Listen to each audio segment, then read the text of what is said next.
one or two or something. Yeah, I knew you weren't going to say anything stupid, but, it'd been funny if I'd have caught you Just in saying case. something stupid.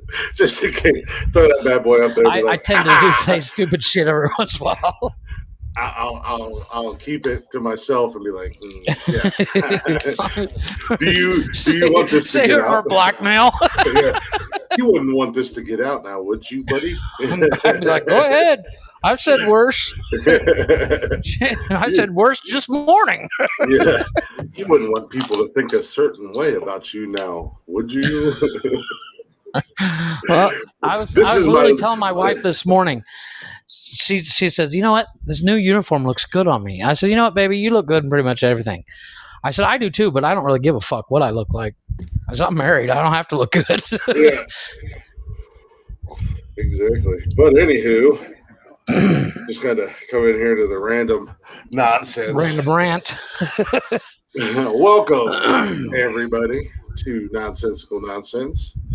I'm Glick, the guy that I was just looking to future blackmail. That's Jeff, as always, hanging out. Yep. Got this. Oh, sounds so beautiful. Yeah, I've already lit my cigarette, so if you heard it, I didn't do the ASMR version. I got to do that. I don't know if you can do ASMR, but anywho, welcome to the show. This is, I think we're up to 16 or something like that now. Yeah, I actually just looked it up because I was posting a reminder to people that we're going live today, and I was like, fuck, what episode is this? Yeah, you were posting. I had to go look.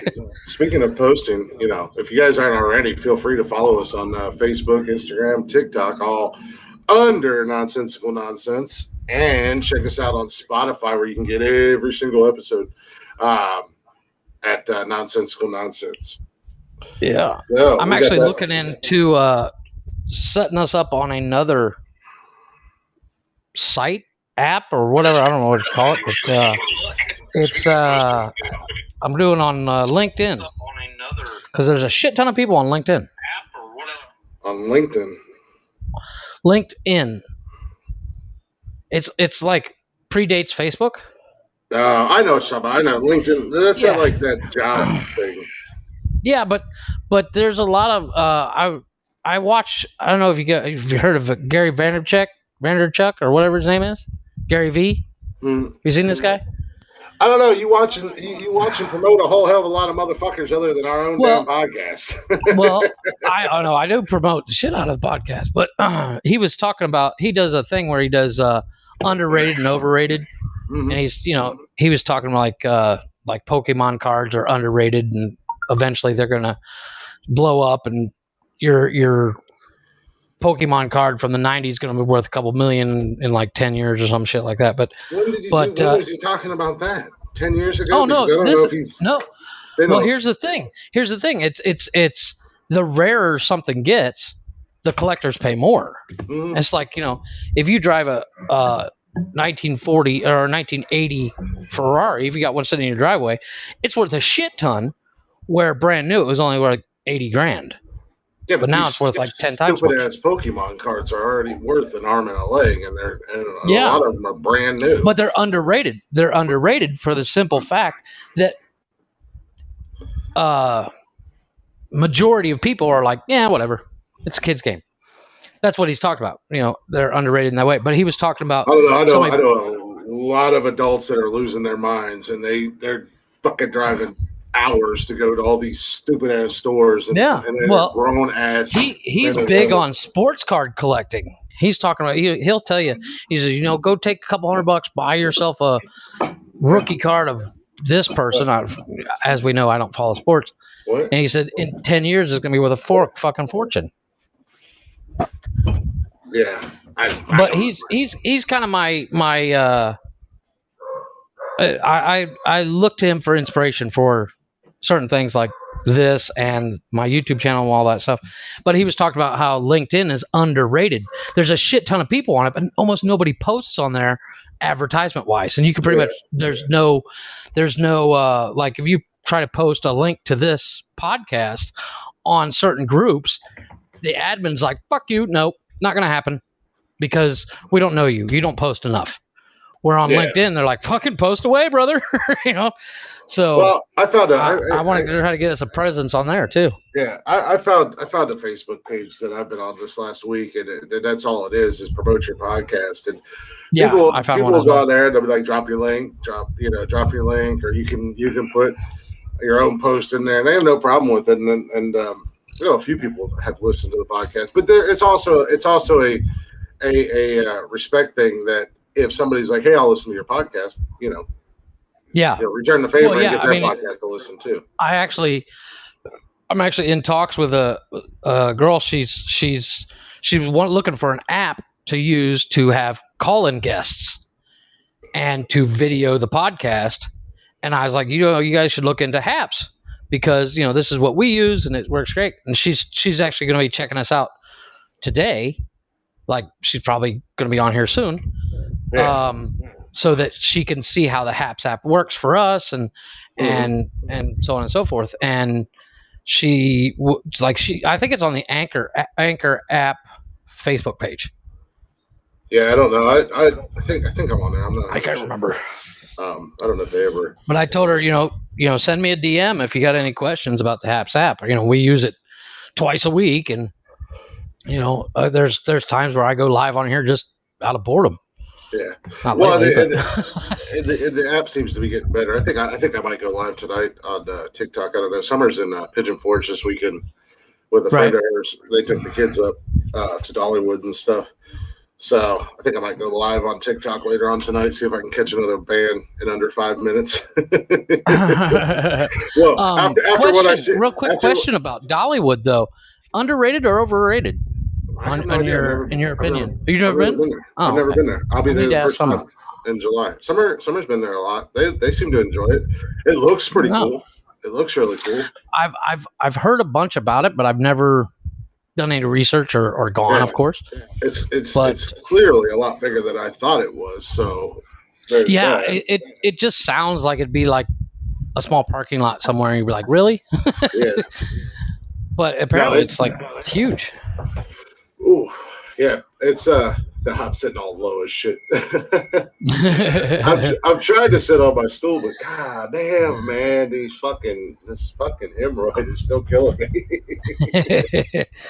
I wish I could do it. Oh, I wonder if I can do it. No, that's just my chest. Yeah, there you go. Do it standing up, you mean? Yeah, there we go. I'm more in my element when I'm standing up. It's still just my fucking chest. I can't stand for 2 hours. Jesus. I eventually want to get a better setup where I'm sitting. I'm literally sitting on the edge of the bed, but there's no back. Yeah, I can't lean back, and it drives me nuts. Well, that's the thing. I was just sitting on my bed, but my bed's so old that it just like drops down. I need to get like an actual. I look like I'm looking down on you peasants. Yeah, I see you all. Yes. I am Zeus.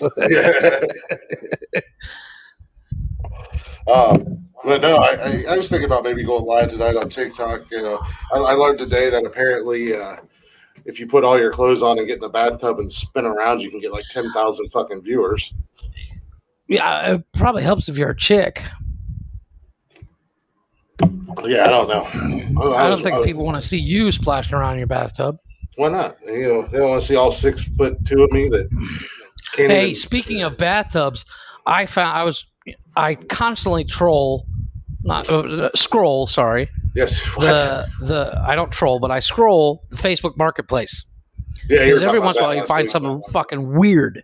Mm-hmm. I found a jacuzzi tub for $100. What are you gonna do with a jacuzzi tub? I have no idea because it's so big it wouldn't fit in my house. You're gonna have to bear with me. I'm gonna be doing some renovating, but I can still hear you. The moving cameras around. Yeah. I'm trying to figure out a way so I can stand up. Right. This is the great thing. Go ahead. This is the great thing about our podcast is that everything is literally done on the fly. There's like there's no script. There's no plan. The only planning is you found some articles that we're going to talk about tonight because we haven't done it in like 4 The episodes. only planning is me texting you, and then 5 hours later, you messaging me back. Well, we have to go live right now. I never said now. I said, you said, when do you want to go live? I was like, look, I can do it now if you want. I can do it ASAP, but I need to get it done. I'm like, God damn. Well, like I said, my wife, she that. just started this new job, and she's at the hotel for some amount of hours, and then she has to go for training, and she's been doing the fam trips where they can know the tour that they're selling. I'm like, you know what? She's been selling tours for 15 years. I think we know which tours are which, but it's policy kind of thing, and so she's leaving at like 7:00 in the morning, 7:30, something like that, and yesterday was the first time she got home before 10, and it was 9:30. Yeah. Oh, sorry, it was 8:30. She had to turn around and go on a fam trip to a club opening. So it was like, and she sent me a message. She says, "Are you guys going live today?" I said, "Yeah, that's the plan." She's like, "Do you think you'd have it done before I get home?" I said, "Well, what time are you getting home?" She's like, "I should be getting done here at the hotel at like 5:30, to the office by 6, and then home by no later than 8. And I was like, "Oh, 8? Sure. I'll have candles ready, baby." Shit. Yeah. She's going to come home and pass the bug out. Yeah, well, that's what she's been doing. She gets home. Like last night, we decided we wanted to watch Cruella, the new movie with Emma Stone, which I was actually kind of iffy about. I seen the trailers and I was like, Mm-hmm. I've never been a 101 Dalmatians fan in the first place, but it was actually really good. It's not the cartoon. It's not, the plot line is completely different, and it's basically her origin story, so to speak. Yeah, I know. I kind of had an idea what the movie was. I just. But really fucking good. I was pleasantly surprised. It was not in my wheelhouse, if you'll say, as far as movies that I wanted to see or anything like that. Right. Well, it was one of those things. It was on Disney Plus, and it's on there, and I think it was like $12 to actually see it. Or I was like, you know what, whatever, let's do it. And you still had to pay for it on Disney Plus? Well, yeah, because it's a new release. Oh, like it's in theaters and stuff. Nah. I didn't pay for it, dude. I have a website for that shit. Well, but still, I mean, the fact that you had to, it was, we have the option to pay for it. And I was like, I got a website.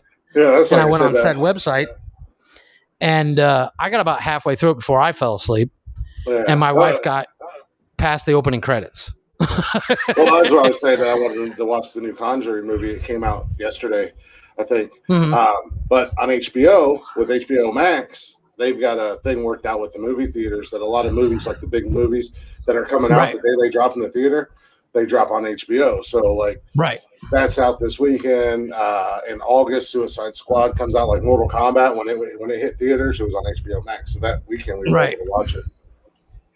Well, I'm going to send you the link to this website that I was talking about. I don't want to give it away and let everybody in the world.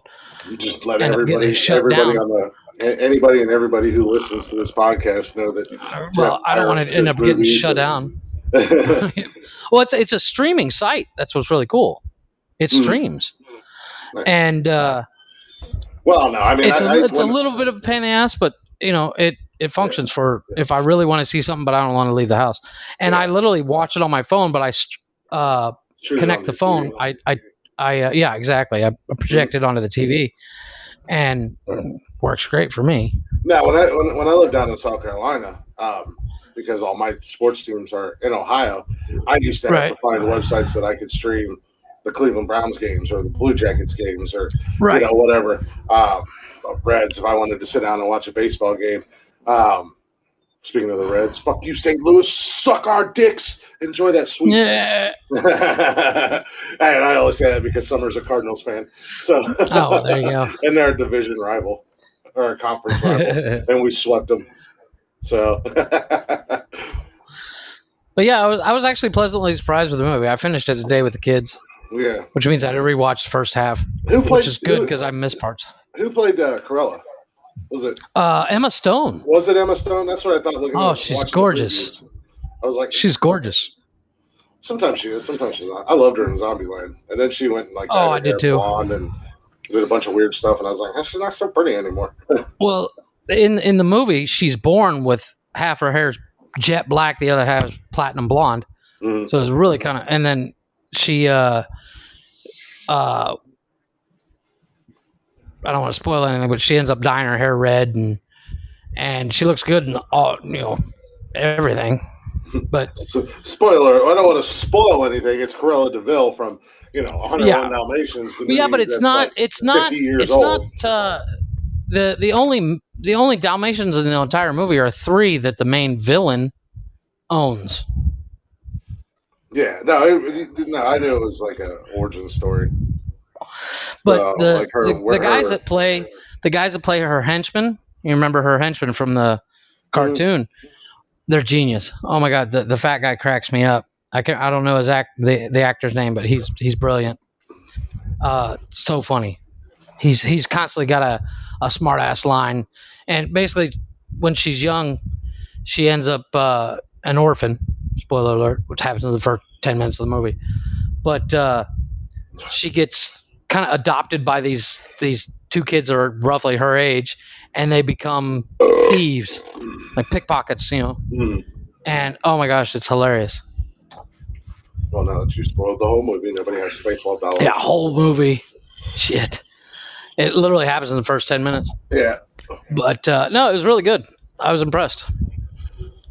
Yeah, like I said, I have absolutely. That might be something the kids will watch, but I have absolutely. They wanted to watch fucking this morning. They were, or I think it could have been this afternoon. Fuck, I don't know.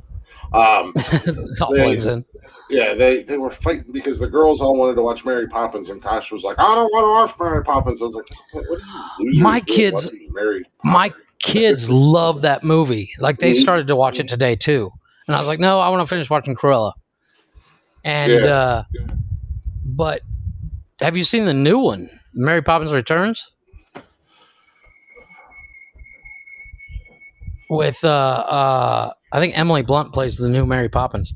No, I can't get into it. I've seen the first one maybe once when I was a kid. Oh my god, I love it. There's a whole world of Disney movies that I don't care about. Mary Poppins. Yeah, you have Disney Plus.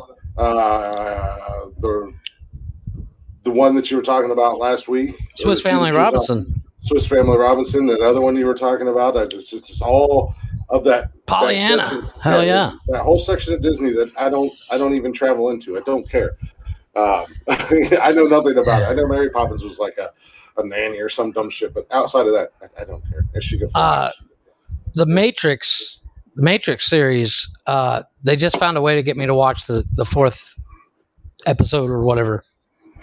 They hired Christina Ricci. She's secretly brought in on Matrix 4, so yeah, well, I'm gonna have to watch it because that falls into line with you. You will watch anything that has a hot chick in it. I watched some horribly I've been bad in love movies. with Christina Ricci since, like, that chick is the same age as me, so this doesn't sound creepy, but since she played Cat in Casper. Yeah, no, I love Christina Ricci. Don't get me wrong. I love that broad. I hate the fact that she lost so much weight. I liked her better when she was chubby, but she's still gorgeous. No, I like Christina Ricci. I think she's awesome. Her and Danielle Harris are probably 2 of my favorite. Danielle Harris. She was.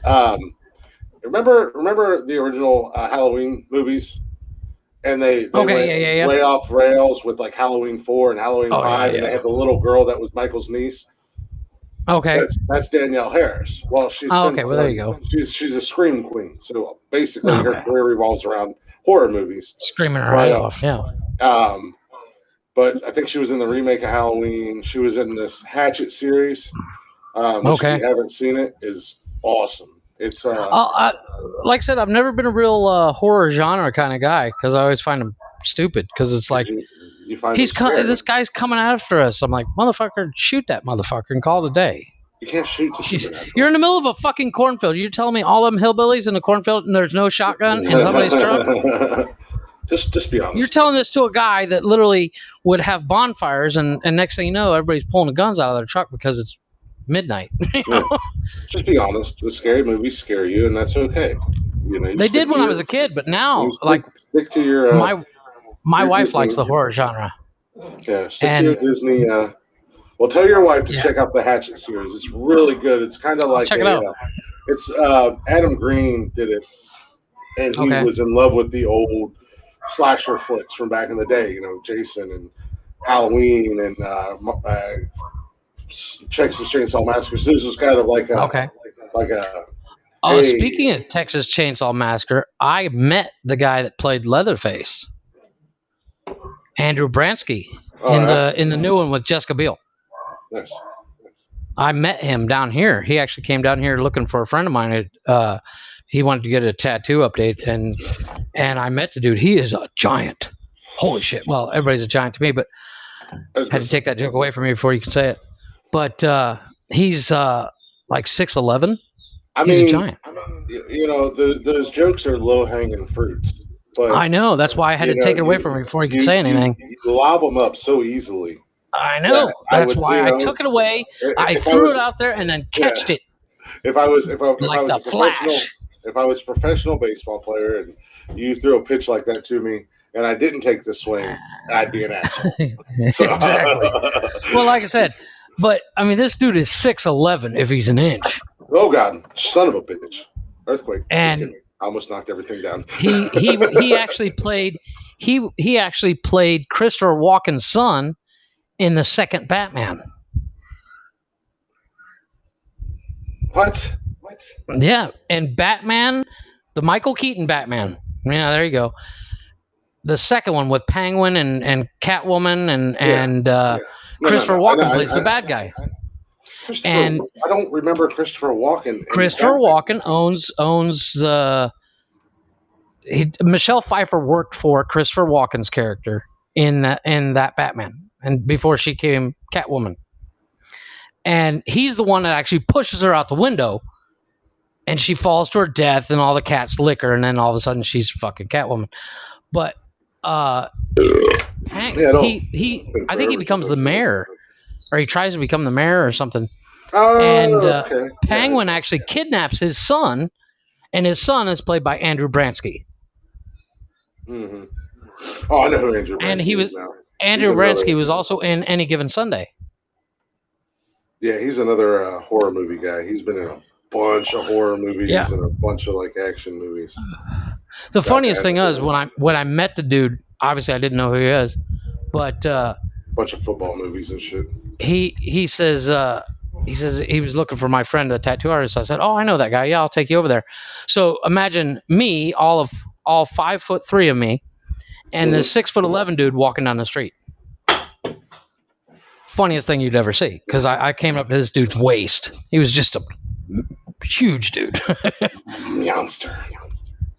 I was like, "You want to give me a piggyback?" Shit, with your long legs, we'll get there in like 2 seconds. Give me a piggyback ride, big fella. Would you get your little ass away from me? Yeah. But yeah, I walked him over there, and when I got, he played Zangief in Street Fighter. Yeah, as I say, he was in a bunch of movies. I looked it up real quick because I don't remember. I honestly do not remember. A little moment of silence. Yeah. I didn't remember Walken in Batman.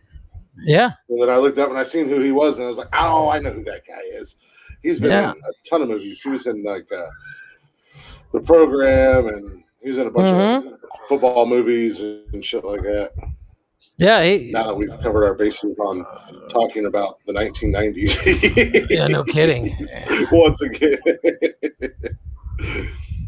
But what was funny is I worked in me and a friend of mine at the time, we owned a video rental store in the hotel zone. Right. And he came in there looking for where the tattoo artist friend of mine was. And when we found out who he was, he's like, "Oh, you guys might have one of my movies." The only movie we had of his was that Batman movie. Oh shit. And it because we were scrambling around for movies that he was in so he could sign them. Yeah. And the only one we had was that Batman movie, and we felt like shit. Speaking of movies, you got Netflix, don't you? Oh yeah. Check out and see if you can get Ghost of New Orleans down there. Okay. It's I'll look into it. it's a thriller drama type movie. Uh huh. It's a few years old, but I watched it the other night just at random. I like to watch random ass movies. I love the B movies, Yeah, I do too. I actually started especially like watching that Ted Bundy movie with Zac Efron on it. oh yeah, I want to see that. But It's kind there's of weird. another movie like My Friend Dahmer has Okay. another Disney kid in it. The kid that was in Austin and Alley, he plays Jeffrey Dahmer. Nice. So yeah, Zac Efron playing Ted Bundy, and which that's I could do a whole other podcast just on serial killers, just because I love Oh, I living in that know. world. But no, this movie it's called Ghost of New Orleans. It's really good, but it's got Terrence Howard in it, Oh, okay. and I always He's a good forget actor. I always forget how great he is until you see him in a movie. And of course, he's always like an asshole in Right. movies, so it makes me want it. But he was so good in this movie, and it was a really good movie in general. But check it out. See if any of you guys, I'll look into anybody it. who hears this, it's called Ghost of New Orleans. I think it's probably close to 10 years old, but it's a pretty good movie. It was interesting. You know, you don't find very Well, many yeah, movies I, that are I original. there's one. Do you remember the movie Harold and Kumar Go to White Castle? Unfortunately, yes. Okay. The guy that plays Harold, the Asian guy, Mm, he did a movie. I it's called Live or something. I can't remember. It's Searching, mhm. and it's all shot. Give me 2 seconds. My kid just fell down the stairs. Give me 2 seconds. Drama all around the world. Now I'm left to my own devices. So I try not to have an awkward silence or anything like that, but apparently Jeff's kids are killing each other, and one fell down the stairs. Meanwhile, I cannot get my kids' attention to save my life, but we're going to try to roll out of this movie segment. we always seem to fall into this world. When we first start the show, we start bullshitting and talking about movies, and then we live there for way too long. Yeah. Like we spent so much time talking about movies, and it's just like we might as well just do a movie podcast. And I know, right? But well, no, the Searching movie. I'm trying to find it, but it's all shot like Facebook video style. So oh really? like you're watching a monitor. So there's multiple videos up at the same time on a computer, and oh, it's a weird shot thing. And I saw a preview for it on one of my DVDs, and I've been trying to find that movie ever since. I haven't found it yet, but it looks really good, and it's based on a true story about a missing girl. Like she goes away to college, and every night she FaceTimes her dad, and her mom died like a couple years before, and all of a sudden she starts missing, and he's going through, he figures out her password, and he's calling FaceTiming all her friends, and they're like, "Oh, we're not really friends. We're just friends on Facebook." And she's like, "What are you talking about?" He's like, "What are you talking about? You guys eat lunch together." And she's like, all the friends are like, "She eats lunch alone." Mm, It's this really weird thing. wow. But yeah, it looks interesting. Well, speaking of missing, and this wasn't necessarily one of the stories that I was going to talk about today, but since you were talking about Yeah. this chick just disappeared, not that anybody went missing, but um, so, Not to scare anybody. I'm actually nobody went missing. Everybody's still around, other than Jeff's son, who may or may not be dead now that he fell down the stairs. No, my We have daughter no fell idea. down the stairs and bumped her head on the Oh, your daughter fell down. yeah, she fell down the stairs. She's running up and down the stairs to come tell me something about, Kevin's doing this or Kevin's doing that. He won't let me use the TV. And she missed her step. Scooches. Yeah, she missed her step. She And missed a step. Is that well, what you know how it is. No, I saw her. She bumped her head on the wall or something. It's concrete walls, concrete stairs, and so it's very unforgiving material. Oh, So she's fine. well, No, like I said, this is just kind of Mhm. get a roll on some of these stories that you were talking about missing. Sounds like a cool Yeah. little, like a little fun little hee hee. Not really hee hee. I don't know what the hell I'm talking about at It's this it's point. a real mystery kind of thing. I'm It's a yeah. like you It's a see feel. news footages like where like camera views from a helicopter that he's watching on the Mhm. thing, and you don't really see his face except for uh when he FaceTimes and like his reflection on the screen. So it's kind of like a found footage type, and I love those movies. Oh man, those are Yeah, one of it's my very favorite. found footage kind of thing, almost Yeah, like you're you have a screen. It's all on the computer. yeah. It's That's one of my almost like you favorite. have access to his computer. Yeah, that's one of my favorite genres of movies is that found footage. Yeah, usually Right. they're horror movies, but Blair Witch still, style. yeah. But anyways, this is kind of a feel good little story for you. Speaking of stuff Okay. missing, says a woman recovers a wallet lost 46 years ago in California. Holy shit. 46 years ago. Jesus Christ. Is there She's like, anything? there's Is still there? $100. I'm Yeah, missing money. yeah. Is there any? Yeah. Is there anything of value in this wallet at all? Is what I'm curious. And like I said, I have not read this story, so you were just talking about missing, Yeah. and this was in No, pretty that makes cool. sense. But I mean, 42 years, you pretty much written. I mean, you've replaced every card that's in it. You've canceled all Yeah. the credit Well, cards. that's the only thing There about might that be a may. photo. Yeah, as I can say, there might be some pictures in it, but what kind of shape are they in? Anywho, Yeah. it says Ventura, California.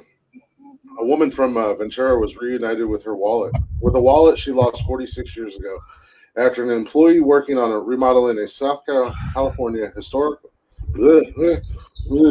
words are Words are hard. hard. Let me try that again. A woman in Ventura was reunited with a wallet she lost 46 years ago after an employee working on remodeling Southern California's historic Majestic Ventura Theater discovered it inside a crawl space. How the hell So did it it like get in the fell crawl through the crack. space? Well, it might have been She uh, like it fell down a vent, yeah, but the she like vent was broken, so it fell into the crawl space. that makes sense. Says, I Or would have never imagined, said Tom Stevens after locating the wallet among old candy bar wrappers, ticket stubs, and soda cans. Stephen I told bet.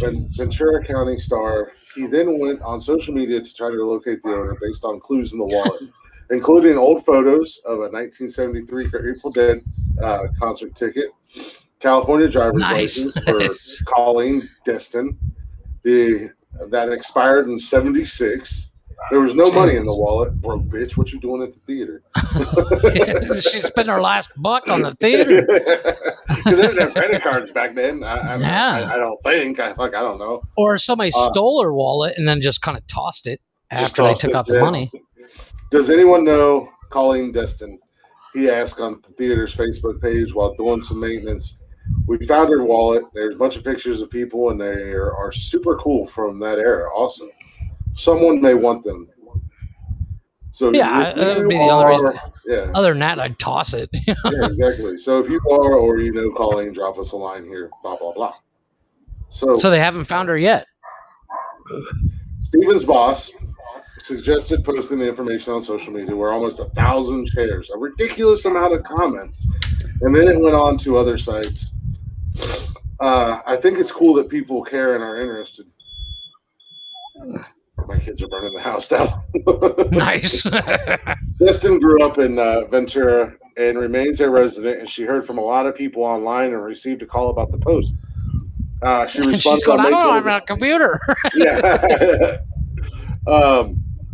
She has Hours after Alzheimer's. posting, the wallet was hers. Yeah. So she picked it up Friday. Destin on Friday went to pick up the red wallet, now brownish, with age, blah, blah, Ew. blah. Destin said she lost the wallet in 1975 when she was in her early 20s. That was going to be my next question. How old was she when she lost it? I mean, she might be dead. So the theater at that time was a movie theater. Right. Destin said it must have fallen through a hole in her purse, which she had placed on the theater floor.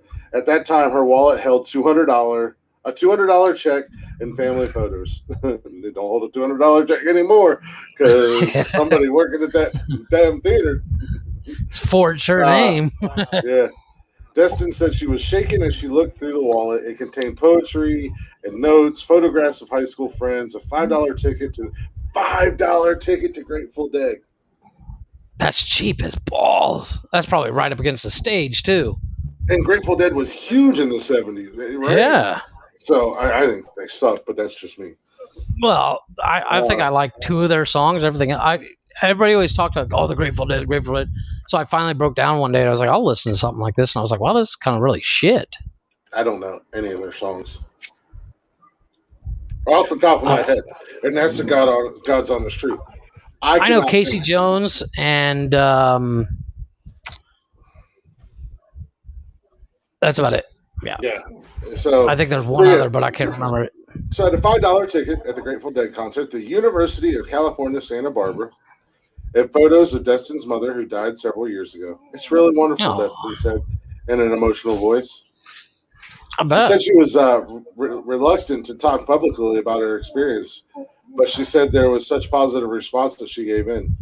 It says a lot about our. Well, it says our society is shit. Don't worry about what one person does.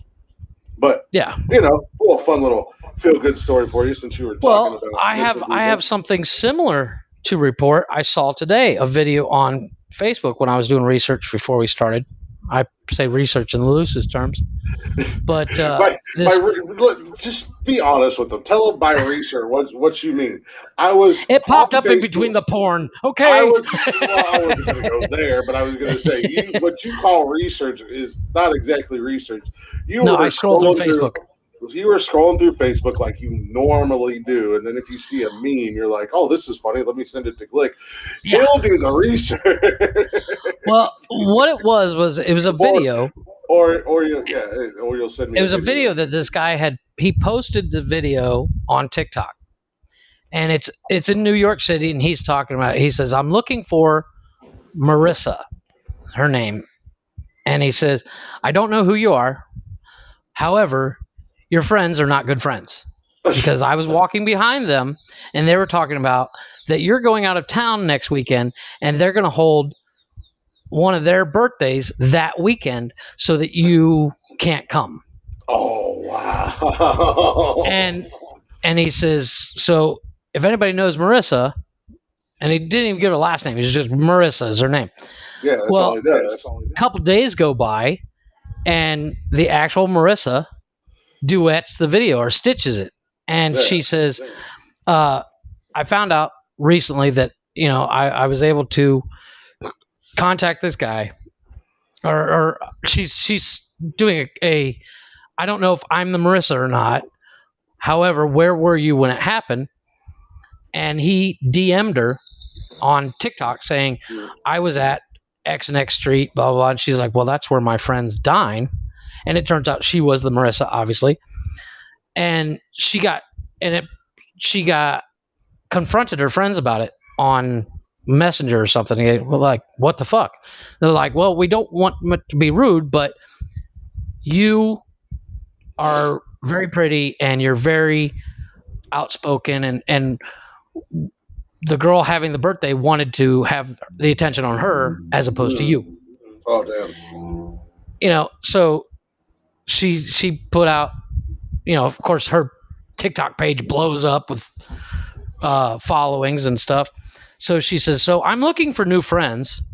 And if you want to become my friend, I'm going to hold a picnic in Central Park, And hundreds of people showed up for this picnic, along with the guy that did the original TikTok, and they've become friends and stuff. It was a really cute story, but she got thousands and thousands of comments going, fuck them friends. Yeah, but that's that's the thing. I mean, you might make new friends, but then you find out people that you consider friends for God knows how long are like, are pieces of shit. I mean, that'd be like if somebody randomly reached out, they're like, hey, we listened to your podcast, but the guy that you do the guys podcast are assholes. No, like the guy you do the podcast with, he's on he's got a TikTok page where he just post talk videos shit about constantly you. Yeah, talking shit about you. They're like, he doesn't talk shit about me on his TikTok. What are you talking about? And then they're like, exactly. send me a secondary page. And the next thing you know, you got my angry ass showing up in Cancun going, you got something to say, little man? You broke my heart. No, but I mean, I've never experienced that where it's like that two-facedness of people, Mm, because I don't know how it is with you, but I try to be I'm this is me. This is 100% ABCs of me. yeah. If I don't like somebody, I'm gonna say, hey, you know what? Fuck you. I don't like you.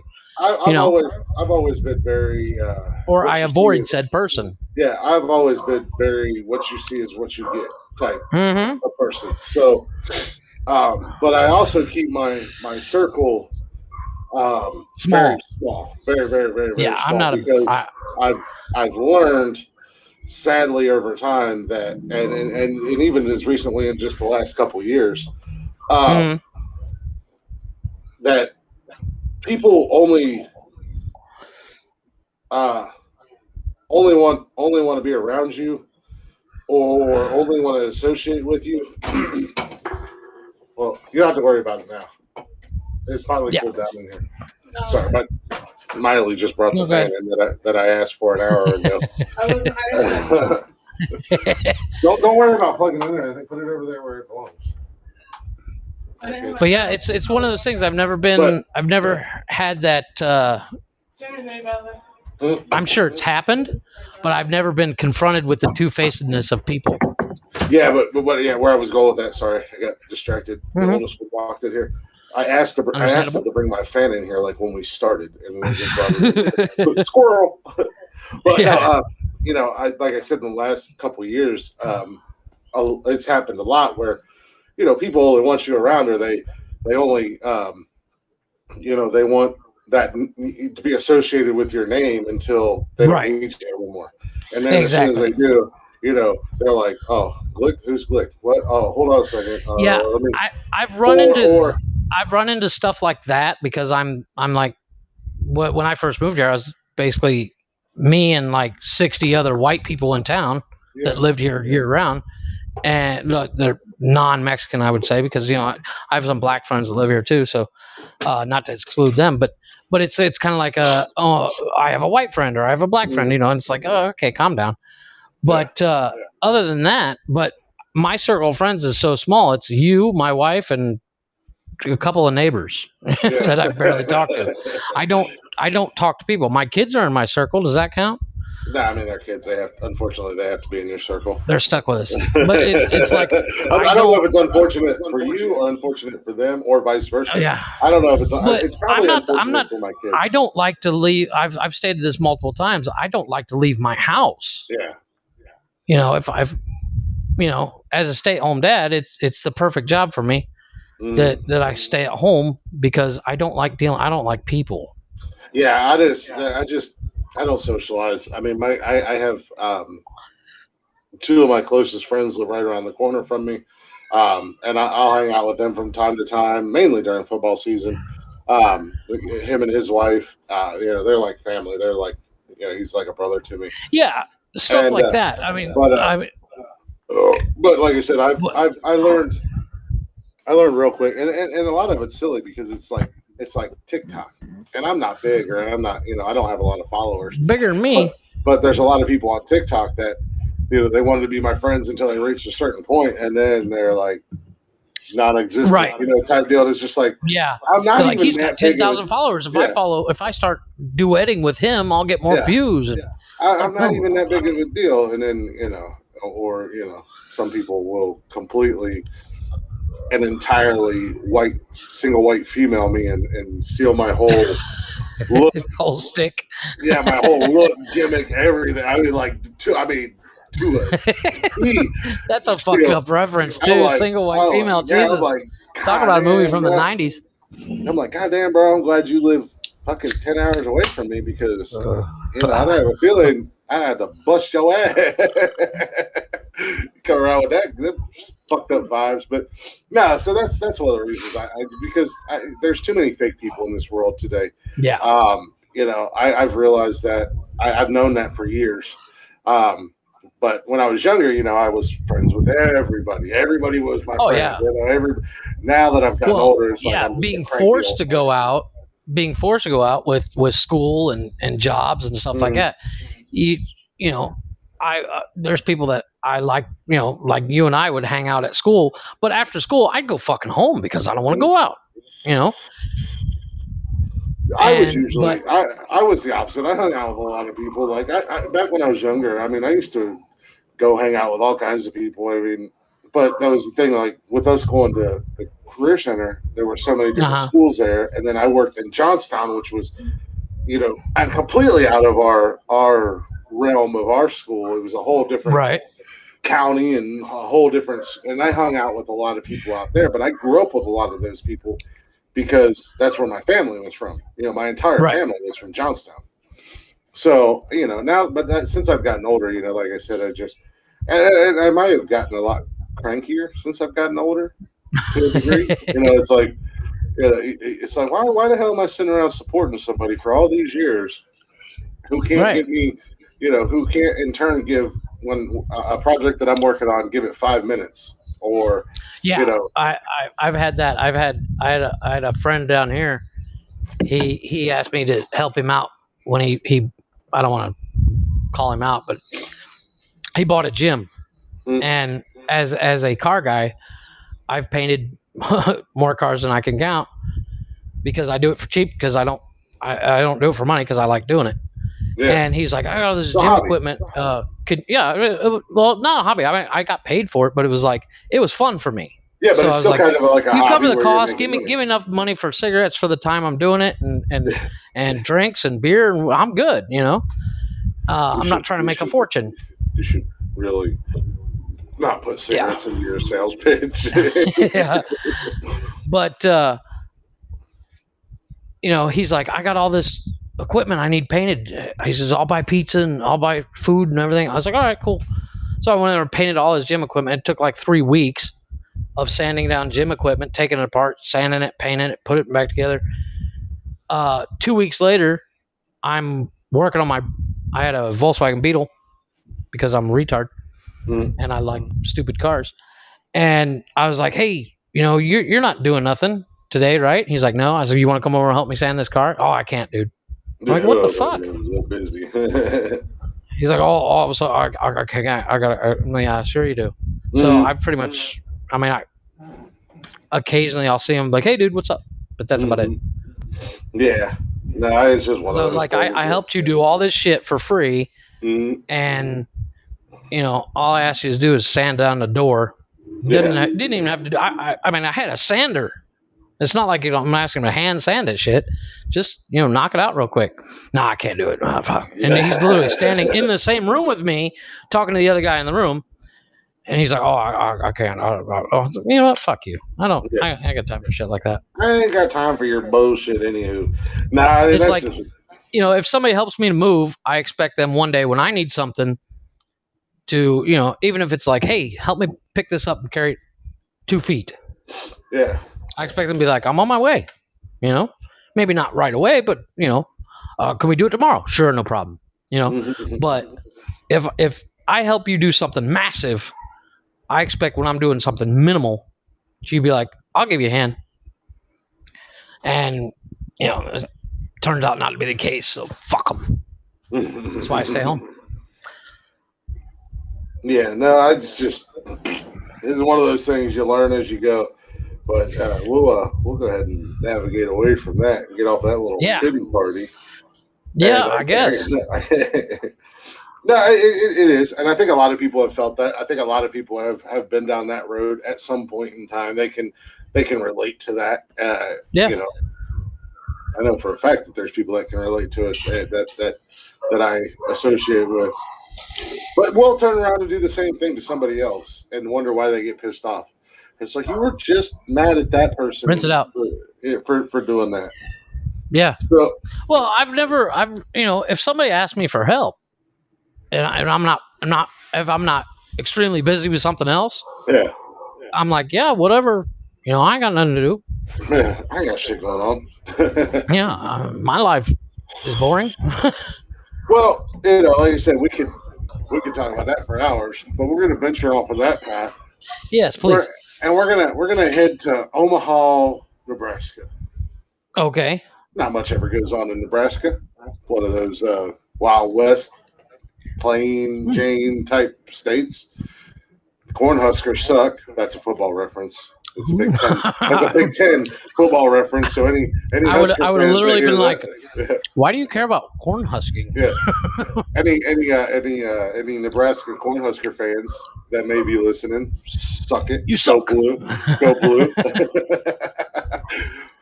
But there's a prosecutor and a defense attorney that have gotten a little Radio 101. Let's not eat while we're recording.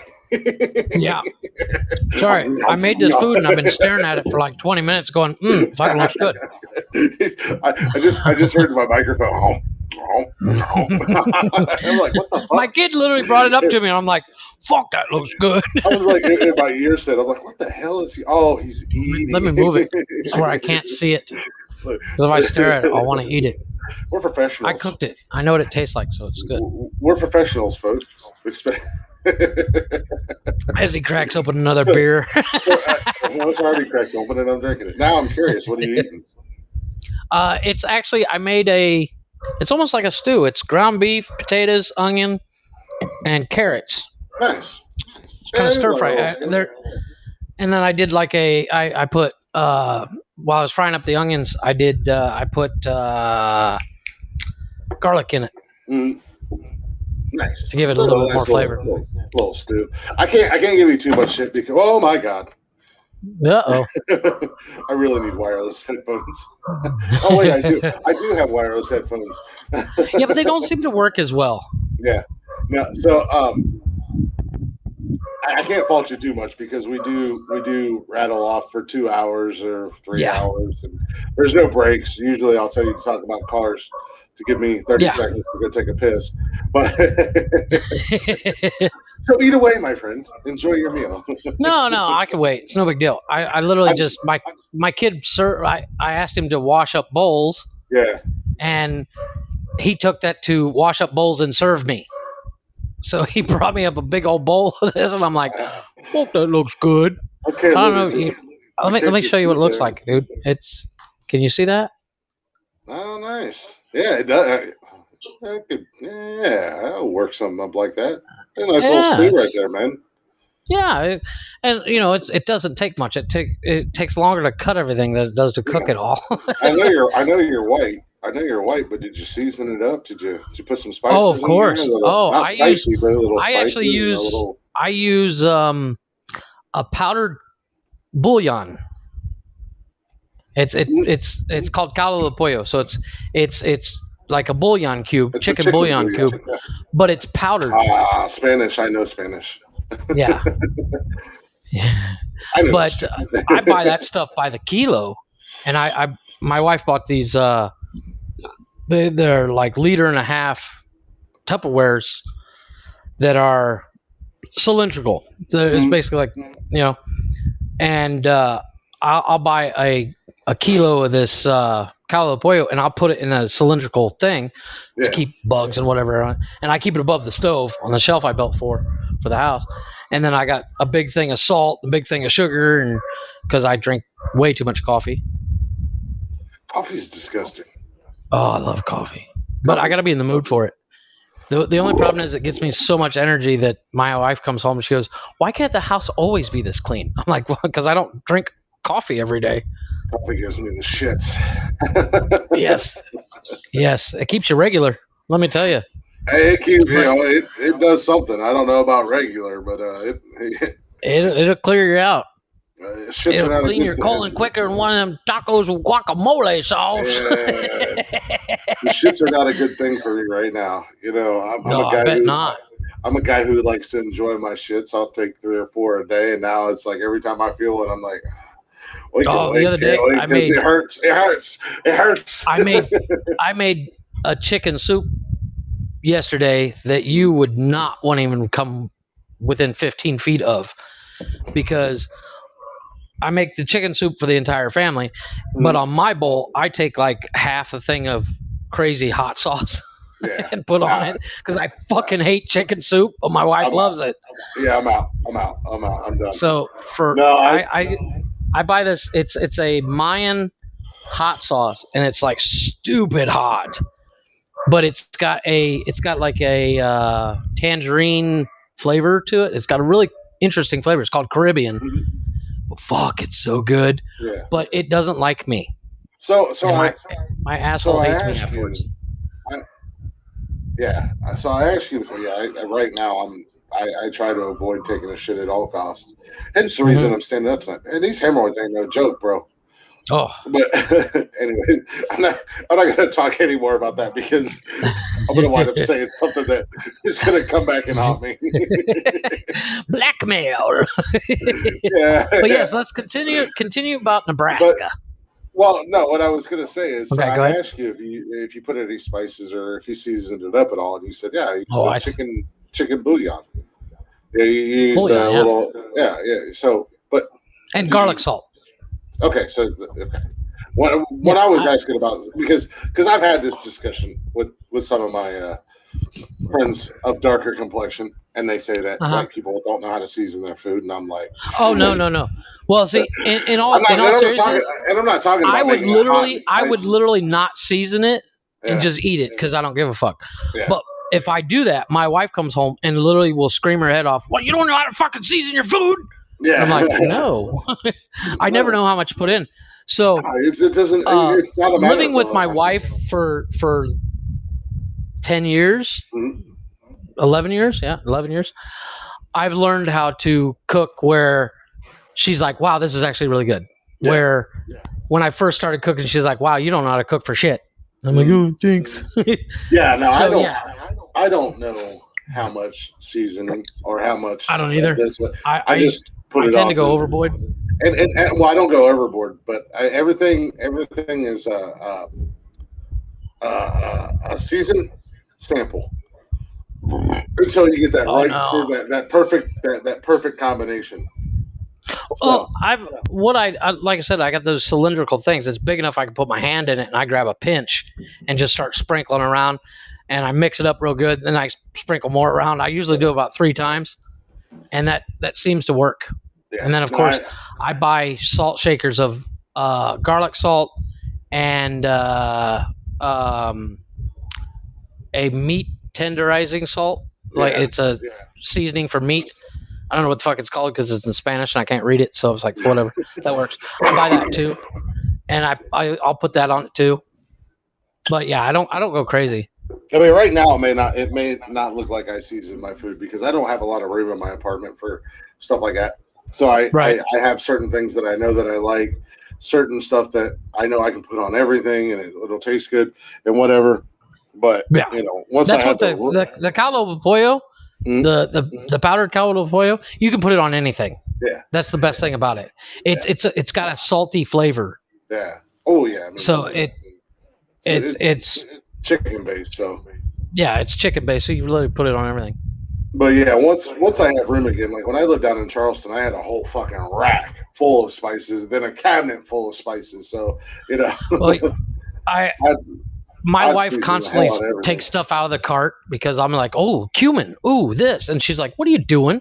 I'm like, you constantly bitch about flavoring. She's like, yeah, but you have 3 things of cumin, and I'm like, well, I don't know. You never know. Now I kind of want to make that stew type thing that you got. I got all that. Well, like I said, I cut a carrot into 4 sections, so it's little triangles. I'll cut 2 or 3 of those, 2 big ass fuck off potatoes, a full onion, 1 little piece of garlic that I chop up as fine as I can, and ground beef. And I cook it in a wok. I cook the beef separate and cook the vegetables separate. Get the vegetables all good and cooked up with a little bit of oil so it doesn't stick, and basically, and then mix the 2 once the beef is browned. Well, I've got an Instapot, so I'll just throw all of it into the Instapot, throw some seasoning and whatnot, and maybe experiment a little bit with something else, some different kinds of sauce or whatever. Just fucking cook that bitch up in about 35 seconds. When we go grocery shopping, I think we buy more onion than anything else because I put onion in everything, which I've stated before. Yeah, I'm not a big fan of onions. The second thing we buy is a lot of is lime. My wife put lime on fucking anything. Not to mention, I make a lime water, like a lemonade, but it's limes. And then potatoes.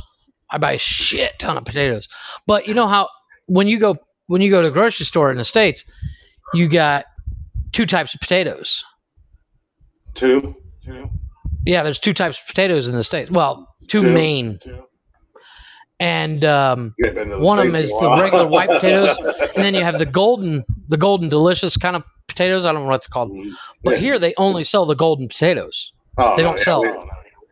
We got your regular Idaho potatoes. You got the golden potatoes. You got red potatoes. You got baby potatoes. They got some kind of purple ass tomato. Yeah, here they sell the golden, and that's it. Yeah, we got. You can buy a bag of baby potatoes, and it comes with golden, the red, and then there's a purple one. I don't know what the purple one is, but it is really good. That purple potato is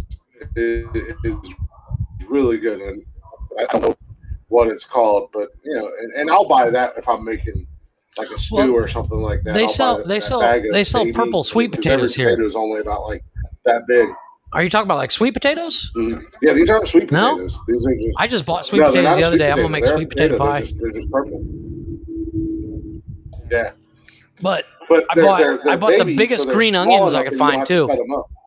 I bought the biggest green onions I could find because I'm gonna do fried green tomatoes. Nice. Yeah, my grandmother used to have a recipe. If I can find it, I'll rock that out.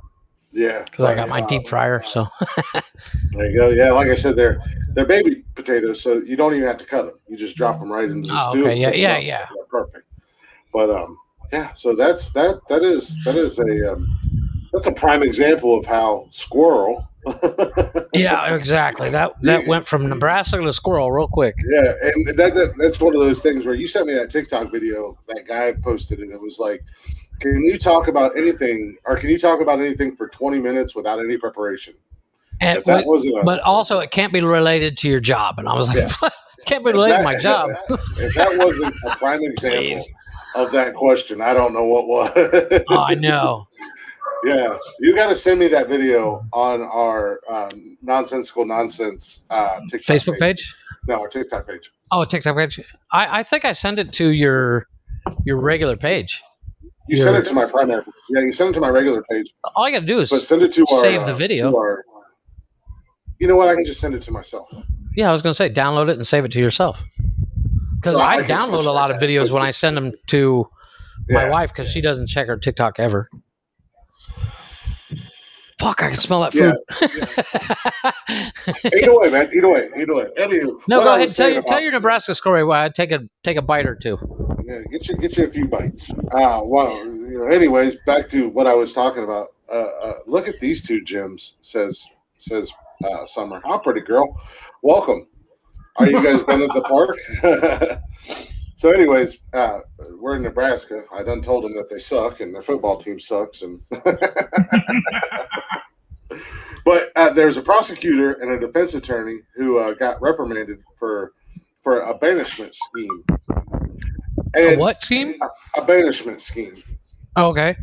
And it's kind of like I don't know. You ever watch like Wild West movies or Oh yeah, love me some Clint Eastwood. And they're like, this town ain't big enough for the both of us. Yeah, you need to leave town and never look back, you yellow belly set sucker. It's that type of deal. So okay. A prosecutor and a defense attorney in Nebraska have been reprimanded for a scheme reminiscent out of the Wild West, in which they told two convicted criminals to get out of town and never return. Lest we forget, we're living in America. It's 2021. It's not 1880. No shit. Next thing you know, they're going to be, I'll meet you at high noon. Yeah, exactly.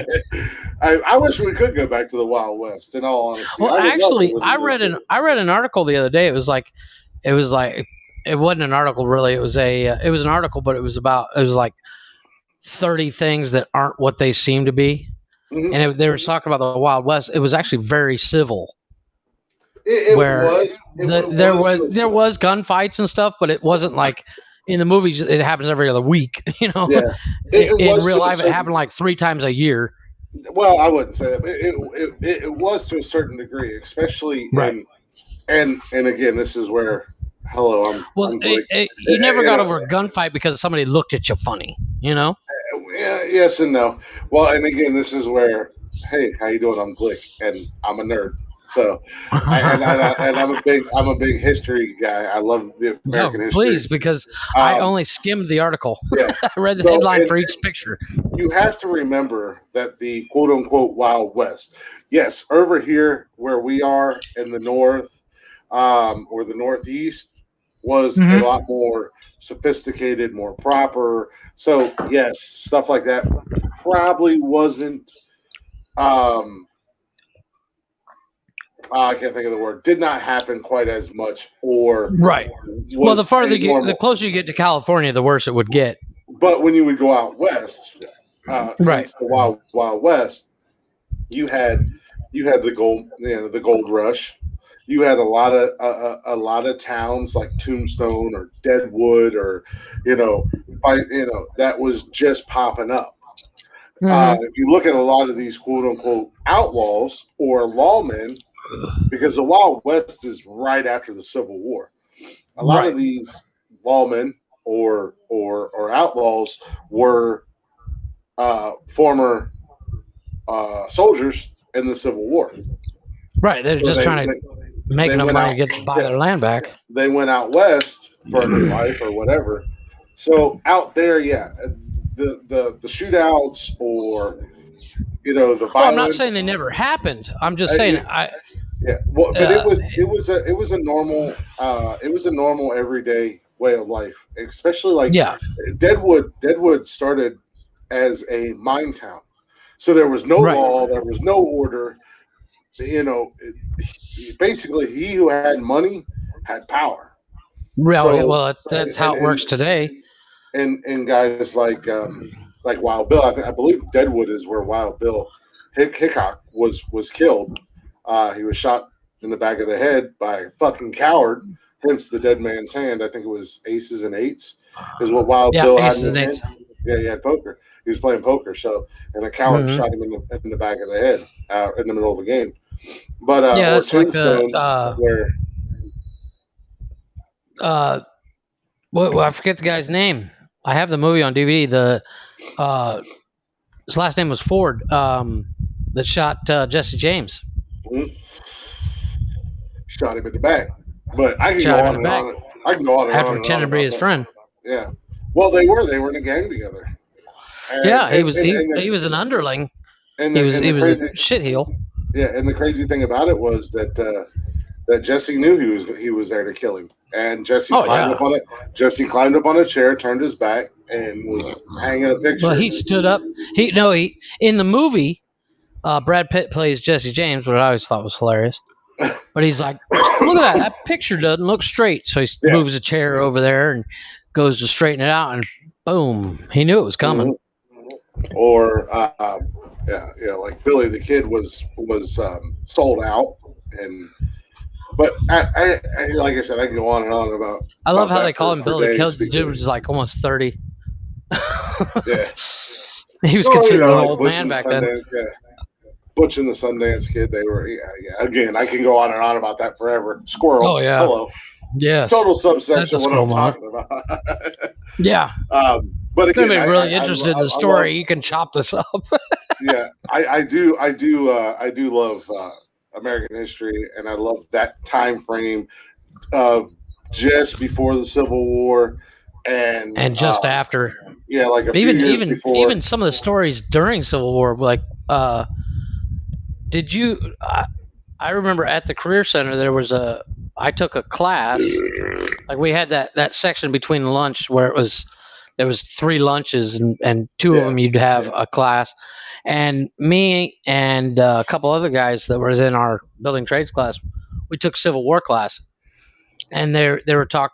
One of the stories that still sticks in my head. It's one of those stories. It's kind of it gives me like Willie's, uh, a Confederate soldier. They're like, "Oh, we got to check you for lice," and he's like, "I ain't got no lice. I bathe every day." And he took his shirt off, and his body was just covered with lice. Yeah. But his hair was clean as a whistle. Yeah. He apparently would just jump in the river, wash his hair, and jump out. So his like armpits and his chest hair just covered in lice. It just creeps me out every time I think about it. So that's just that's one of those things where a lot of people look at me and they hear me talk and they're like, this dummy's fucking stupid. Got way too much time on his hands.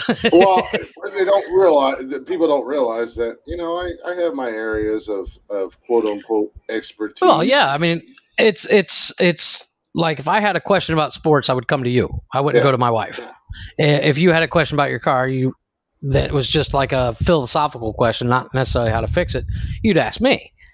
I mean, well, that would probably go to my dad within reason.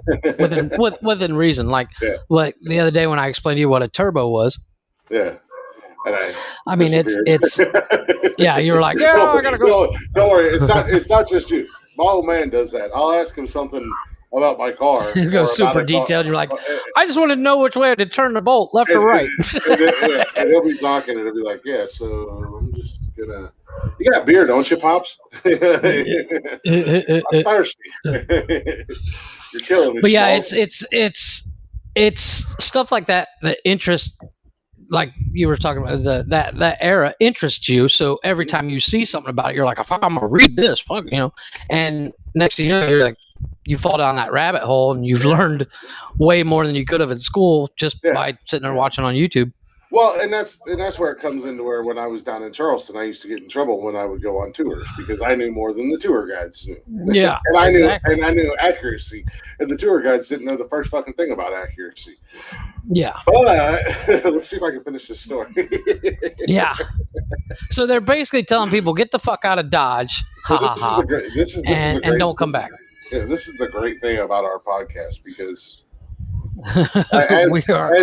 as the great Rowdy Piper once said in an interview, when you think you got all, just when you think you got all the answers, I change the questions. Amen to that. that describes this podcast to a T, because people are like, I want to hear about this Nebraska story. We're talking about food. And what I season my fucking stew with. Oh, this Nebraska story sounds pretty good. Oh, let's talk about the Wild West for 10 minutes. Oh, great. Now we're talking about wrestling. Most people are like, he's going to talk about Rowdy Piper.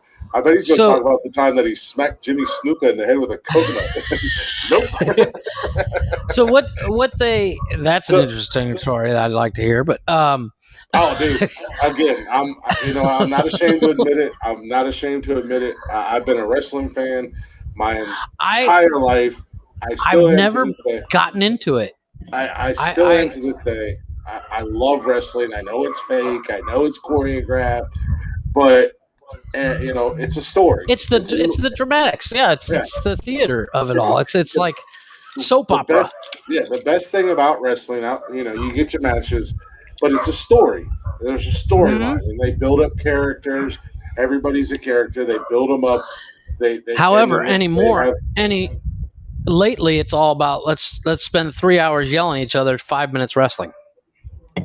Not so much, but I mean they do. It's a storyline. The ultimate thing outside and a lot of, I don't know if a lot of wrestling fans would agree with me on this or not, but I know there are some that definitely will. But the greatest thing about wrestling is not the wrestling; it's the storyline. Right. It's the shit talk. Yeah, you got to have the right characters. You got to have the right characters in place at the right moment. No, the greatest example of that, and you might disagree with me, but the greatest example of that was when The Rock came on the scene as The Rock. He literally wouldn't talk about wrestling. He'd be like, "What do you think of The Rock's $500 shirt?" It doesn't matter which of them. That was fucking best thing ever. Because when that started coming out, it was everywhere. Yeah, or the fact that Stone Cold, which is Stone Cold is my one of my top three favorite wrestlers of all time. The greatest thing about Stone Cold was he wasn't a muscle-bound meathead. He was a big guy, but he wasn't the biggest guy in the locker room. He was an average Joe. He drank beer. He talked shit. He hated his boss. Yeah, he hated his boss. So he was like, you could watch. He's the working man's wrestler. Yeah, I feel you, man. And he'd come out, and Stone Cold's better, in my opinion. Stone Cold was 100 times better than The Rock. The Rock was. I'm not talking about wrestling. I'm talking about self-promoting and the shit talk, because I've actually sat back and the only problem I have with The Rock now is the motherfucker is everywhere. And good for him. I'm great. I'm happy for him. He's successful. He's everywhere in all of his movies. But you can't turn on a movie without this motherfucker popping his head up and going, "Hey, I'm The Rock." And you're like, "Fuck." Yeah. I'm trying to watch, Christina Ricci walk down the street. The Rock's got to show up, But I'm watching Cruella DeVille and fucking The Rock's in the background going, "Hey," I'm The Rock. Don't forget about me. Yeah, but the dude self-promoted like you read about. He was amazing at it, and his sayings, his catchphrases or whatever, just exploded when he came out. Yeah. Oh, and Stone Cold was the same way. I mean, he had the whole, and that's the bottom line because Stone Cold said so, or Austin 316 says I just whooped your ass, or and he kind of coined the phrase "the open a can of whoop ass," wasn't it? Yeah, open a can of whoop ass, stomp a mud hole and walk it dry. Stop a mud hole, yes, that was another one. He was the Texas rattlesnake. He had DTA. Don't trust anyone. He was everywhere, and back in that era, Stone Cold and The Rock were easily the top two. Oh, they were everywhere. Oh yeah. Yeah, I mean, and then in the new era, John Cena was that. Yeah, he kind of took over for The Rock in that personality. Yeah. He was acting everything. Yeah, he was everything in the WWE that you want in a superstar. He had the look. He could perform. He could get on a mic and everybody listened. Like HBK and Shawn Michaels, and Triple H. But again, that's a whole other subject that I could talk hours and hours upon. I would love to find somebody who is as big as a wrestling fan as I am, and do a podcast with them. The only problem I would have with doing a podcast about something like that, there's so many of them, and you basically just be doing commentary after a while. Yeah, you know what I mean? You're just rehashing. You remember? Did you see last night? It's like, dude, you just call the dude on the phone. But I remember back in the 90s, my brother, he worked for the same guy that wrecked the motorcycle. He and I went in on going over to a friend's house to pay-per-view. What was the Asian dude's name? Yokozuna or Yokozuna? Yeah, and Undertaker in a coffin match or some shit like that. Mm-hmm. And I think I ended up paying it cost me like $12. We all put in $12 to get the pay-per-view and stuff. Everybody pitched in on the pay-per-view. And it was good and all, but I was like, my brother's like, "Do you want to go?" And I'm like, "All right." Yeah. I was like, fuck, I like to hang out with my brother, whatever. I think I was like 14, 15. I was like, fuck you, I'll go, whatever. Speaking of pay-per-views, I just trashed that story. Yeah. We got to the basics. We don't need to go in any more detail on that story. Yeah. Of the Nebraska. Look it up if you want to know. But speaking of pay-per-views, Jake Paul and Mayweather fight tomorrow night. Is it tomorrow night? Excellent. I'm going to watch the day after. I'll watch people commentate about it because I don't want to actually watch the match. I could give a shit. I'm not gonna watch any of it. Now, but I know a lot of here's people my question about that. Well, you know what I heard they came up with some rules. Dude, they've got a it's whole basically an exhibition. It's always been an exhibition fight. Let me see if I can of course, but I mean, it's I will probably. I'm not gonna lie to you. I will probably watch the fight. Yeah, I'll watch replays and people talk shit about it on YouTube. But I will not pay for it. Oh no, God no. That's why I said I'll fucking watch people. Like I'll watch Joe Rogan talk about it the day after. Yeah. But I don't. Let me see if I can find the rules. I'm just hoping that Jake Paul gets his ass handed to him because the guy's a prick.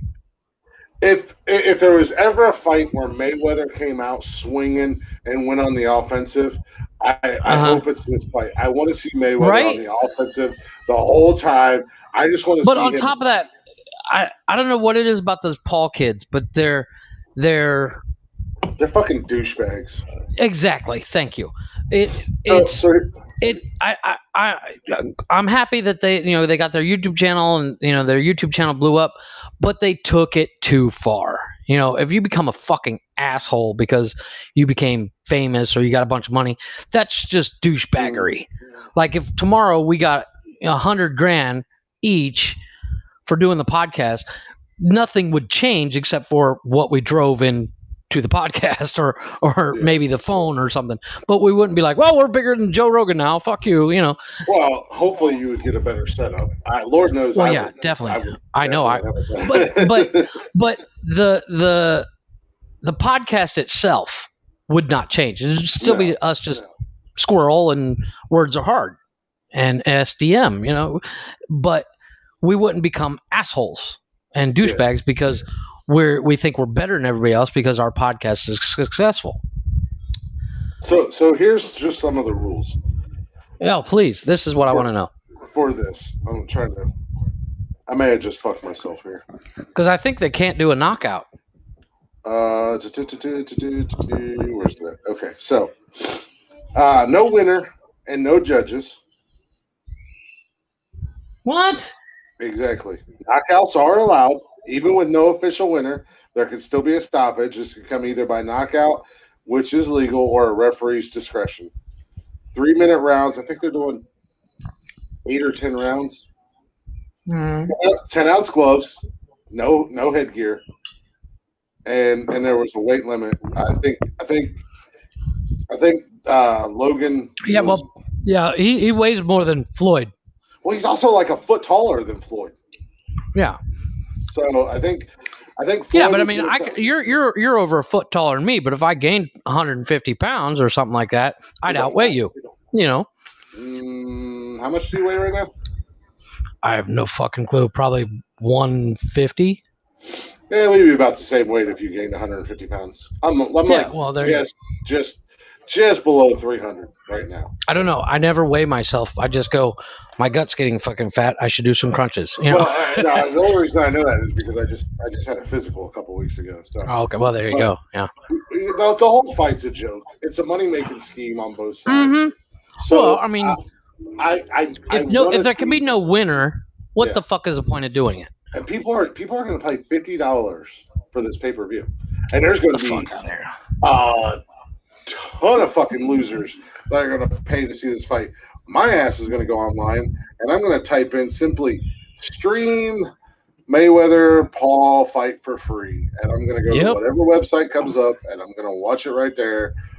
I'm not going to watch all the other bullshit. Oh my gosh! Speaking of fights, you told me to look up Snoop Dogg talking about doing the animal commentary and the fight commentary.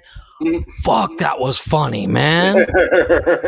He put $1 million on that basketball player and Paul, one of the Paul kids, fighting, and he put his $1 million on Jake, and he's like, Jake, give me my money, give me my money. I fucking laughed my ass off, dude. I think the money he put the money on the last fight with Jake. I think it's Jake. Yeah, Jake Paul and Ben Askren. Askren was the former UFC fighter. I think he might have been a champion. And he put money on that. And yeah, when Jake beat Askren, he was like, "Yeah, get my money, give me my money." Go to the. I think that's what I don't know which fight I was watching. Snoop Dogg mentioned like 4 times in 3 minutes that he put $1 million on this kid, and he's sitting there screaming, "Give me my money!" But him doing the commentary with the animals, Holy shit, dude. Well, He's like, what is that? A goat? Why they busting heads? Oh, they double teaming him. Oh, that's fucked up. I was fucking laughing my ass off. well, on USC 3, the video game, there's a mode called Knockout Mode, Uh and Snoop Dogg does the commentary on it. huh. So just Google UFC 3 Knockout game mode commentary or something, and it's Snoop Right. Dogg just being Snoop Dogg. And I'll play the game. I have it on my Xbox. I'll play the game mode just to listen to Snoop Dogg, and I laugh my ass off.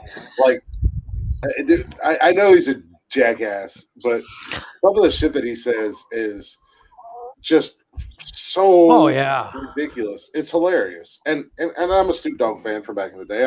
Back in the '90s, I loved his music. Not so, Oh yeah. Everybody did. now, but I still love his old school rap. But when he's doing Well, his he's one of commentating those. and He stuff did. like that, He's his douchebaggery. I mean, of course, you give somebody like even you or me get that kind of money and that kind of fame over the course of so long. yeah, Your douchebaggery is going to come out no matter who you are. I don't care who you are. Mother Teresa would be like, "I'm fuck you. I'm Mother Teresa," But his douchebaggery isn't so big that he's not afraid to make fun of himself. no, Like he doesn't. He still doesn't take himself too seriously, and I think that's what makes him so appealing. He's not afraid to look like an asshole or an idiot. Like the whole when he has his Twitch stream when he's playing video games and he fucking starts cursing and throwing controllers. He's like, I suck at games. What are you gonna do? yeah, but I don't think he just dude's funny. I think it all comes down to he's got so much money. He's just like, I'm bored. What else can I do? And somebody's like, you want to do this? He's like, whatever. It's a Wednesday. I got nothing to do. But I can sit here. Yeah, but it's he's people are like tuning in because his commentary, and not because of the fight, because of the commentary, and because it's funny. Yeah. Like I spent like an hour and a half watching him commentate different things, going, this is one of the funniest things I've ever seen. Yeah. Oh, he found his niche, and he's going to continue making money off of it. And at the end of the day, that's all that matters. Yeah. But I got another story for you. Then I got a couple more. I was just going to say, what other story you got? I got another story for you because we can't. Let's stick to the story this time. I take a couple bites. Kind of a norm where you and I start talking about whether it's penises or sex with amputated midgets, as your mom found out last week that you enjoy. But so this one is courtesy of Albuquerque, New Mexico. It's not necessarily your area, but it's down in the South. It's still the States. I was going to say, you make it sound like they're my neighbor. Yeah, right.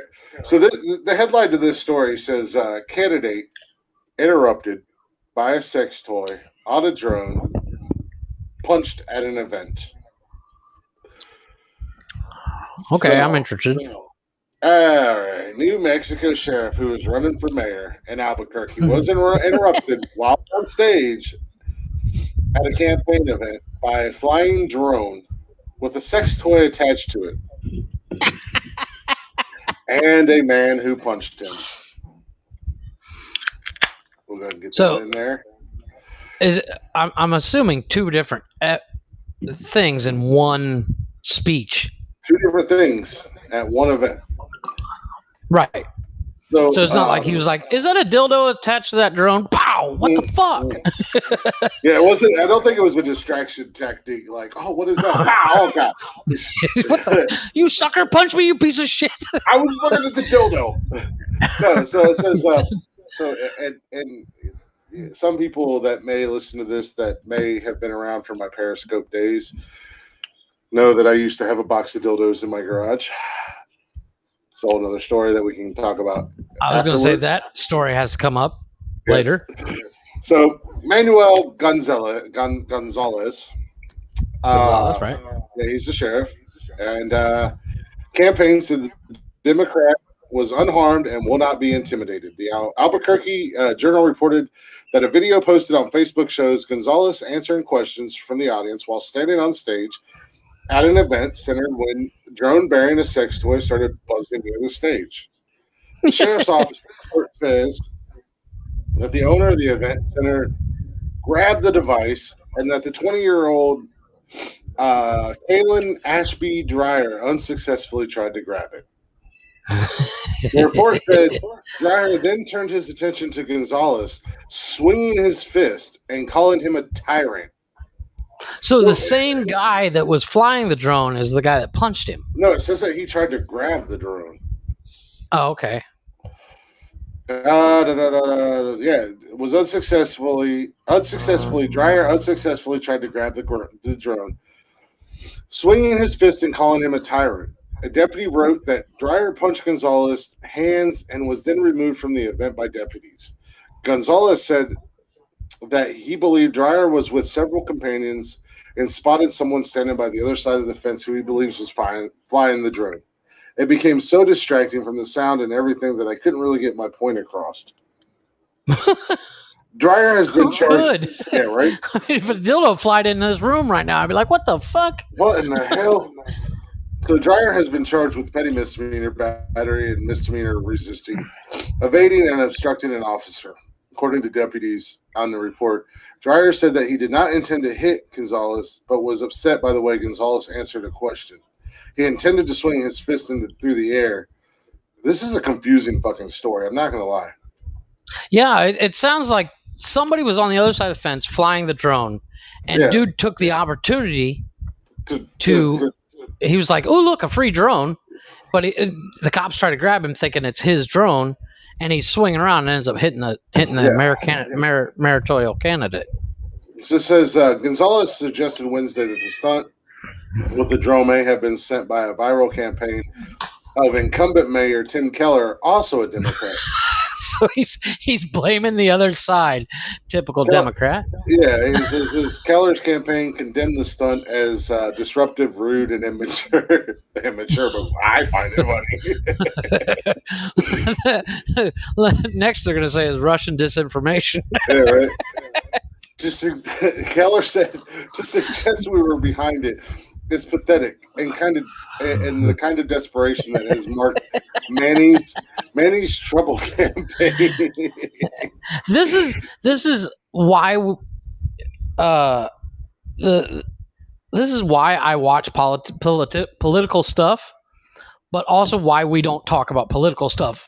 Yeah, like our opinions on it, because typically we stay away from politics and everything like this. And I wasn't trying to go down a road with politics. No, but I seen this story and it made me chuckle. It made me laugh, and I was just like, really, like. But it's stunts like that I watch politics for.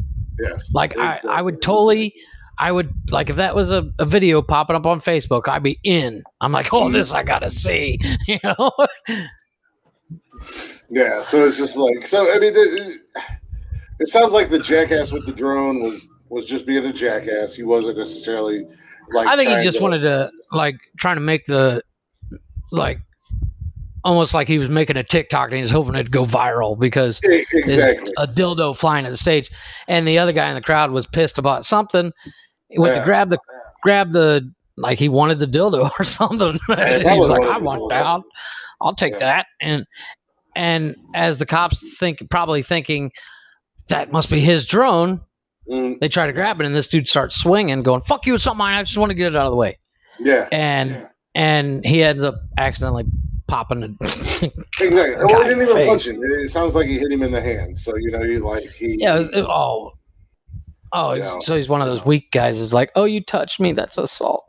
Yeah. Oh my God, you hurt my feelings. Oh my God. My feelings is hurt. You looked at me wrong. I'm gonna call the cops that I want to defund, but. Oh wait, I am the cops. Yeah. Oh shit. So yeah, just a goofy little, but yeah. So on the subject of dildos, Yes, you have to. I mean, you can't bring up a subject like that. You It's can't not say I even. had a box of dildos in my house and then just skim over it like you said. I just flicked a cigarette out the window. It's not even. Yeah, it's not even like it's that big a deal. It's not even an embarrassing story. You know, it is what it is. you're, you're but- surfing on Wish again. Click the wrong fucking button. I was on Wish and accidentally bought 400 fucking dildos for $3.50. How did you acquire how many? Well, I'll let And you. B, how did you acquire them? I'll let you stew on that and contemplate on that out loud while I go take a piss. Okay. Yeah, I don't see owning like a box of dildos just randomly doesn't show up at your house. I mean, I'm sure there's a lot of people out there that wouldn't mind that, but I'd be like, what the fuck? That reminds me, there's a special tape that like packaging tape that says sex toy that I want to get to when I ship stuff. It says contains sex toy. So like you're sending a stuffed animal, but the tape says it contains sex toy just to mess with people. I think that would be hilarious. Yeah. But yeah, that's not something that just randomly shows up at your house. I cannot wait to hear how this went while I was taking a piss. I was just saying there's a packaging tape that you can buy that says contains sex toy on it. So like if I had to send you, let's say, a stuffed animal, that I would actually put this packaging tape on it that says contains sex toy. Oh, so it's like a. So when it's sitting on your porch, while waiting for you to get home, it says contains sex toy on it. So all your neighbors going, "What the fuck, Chris?" Okay, so it's a joke tape because I was going to say generally when you order sex toys or whatever, it's in a unmarked. Undisclosed box. Exactly. You know, it's it says Bible. It doesn't say anything. It's just a box. But yeah, I saw this. It was like I think this guy made it. He had it made like one roll or a certain amount of footage made. So because he was sending something to his like best friend that had moved, and he's like, "Oh, I'm gonna get him," and he put this tape on it, and somebody saw it on TikTok or something, was like, fuck, where can I get that tape? So the guy started a business where he sells this tape that says contains sex toy. Nice. I mean, I would literally. I'd put that on everything. Exactly. If I owned this place like Amazon, I was like, I know what we're supplying next month's shipments with. Yeah. If I send somebody in the country, if I send somebody a birthday card, I'd seal the envelope with that. Exactly. Just to, they're like, Chris, our kid is turning 3. Why does it say contains sex toy? Just saying. You know, get them started early. But no, I had I had two tubs, like the big plastic tubs. Okay, the ones I was talking about the other day. Yeah, full of sex toys. Nice. And why? In my garage down in Charleston, and it kind of became a thing on Periscope. Oh, okay, so people were sending them to you? No. People wasn't sending them to me. I just had them. Oh. Okay. So my ex-wife and our friends, they used to do Pure Romance Party. My buddy who lives down the road from me, his wife and my ex-girlfriend, they used to do Pure Romance parties, which was those parties where they sold sex toys and lingerie. That's a good business. Yeah. So kind of like that's what put Amazon on the map. Yeah, it was kind of like a Tupperware party. You know, you'd go to these parties and they would have all these toys and lotions and lingerie, blah blah blah. So none of it was ever used, but I was drunk one night and something. You're sitting there juggling dildos. Yeah, I don't know how it came up. we was talking about it, and they didn't believe me, so I grabbed them down off the shelf, and I'm like, "We got this big boy and this big boy, and look at this." Yeah, That's something. That's something in my youth. I used to. My cousin and I, for no reason whatsoever, we were driving by a adult store, and we were like, "Let's go in." We kind of looked. We both said it at the same time, and kind of looked at each other, going, "Really? All right." So we went in, and of course, first of all, you feel like the biggest perv in the world walking into one of those places, but then you get there, and they got like this 8-foot long, 8-inch wide dildo hanging on the wall, and you're like, "What the fuck? Who uses that?" and then the owner's like, "Yeah, that's the last one we have." What do you mean? You have more than one? You sold how? What do you mean you're sold out? Fuck, that's what I came for. I guess I'll have to go to another store. That's the crazy thing. I mean, some of these toys, it was like, well, are you really buying them? My wife was going to a bachelorette party, and we wanted to get a gag gift, and I knew the guy, and my wife knew the girl. She went to school with him, but I knew the guy because he and I worked together. Yeah. And I was like, let's go into the sex shop and we'll buy him a strap-on. It'll be hilarious. Yeah. Until we saw the price, and I was like, who the fuck pays that much? I mean, this is supposed to be a joke, and who the fuck can take this? I was like, not everybody are buying them as jokes. Like, I've even Summer and I may or may not get in trouble for this, but probably, in a relationship, there's nothing wrong with using sex toys. No, there's nothing. Or women will use them by themselves. Hell, even today in the world that we live in with OnlyFans and different sites and stuff like that, there's a market. There's definitely a huge market for that. Well, there's a market for anything. But so my ex-wife and our friend, they used to do these parties, and then when we moved, we had all this stuff and just lying around. It was just in totes in the garage.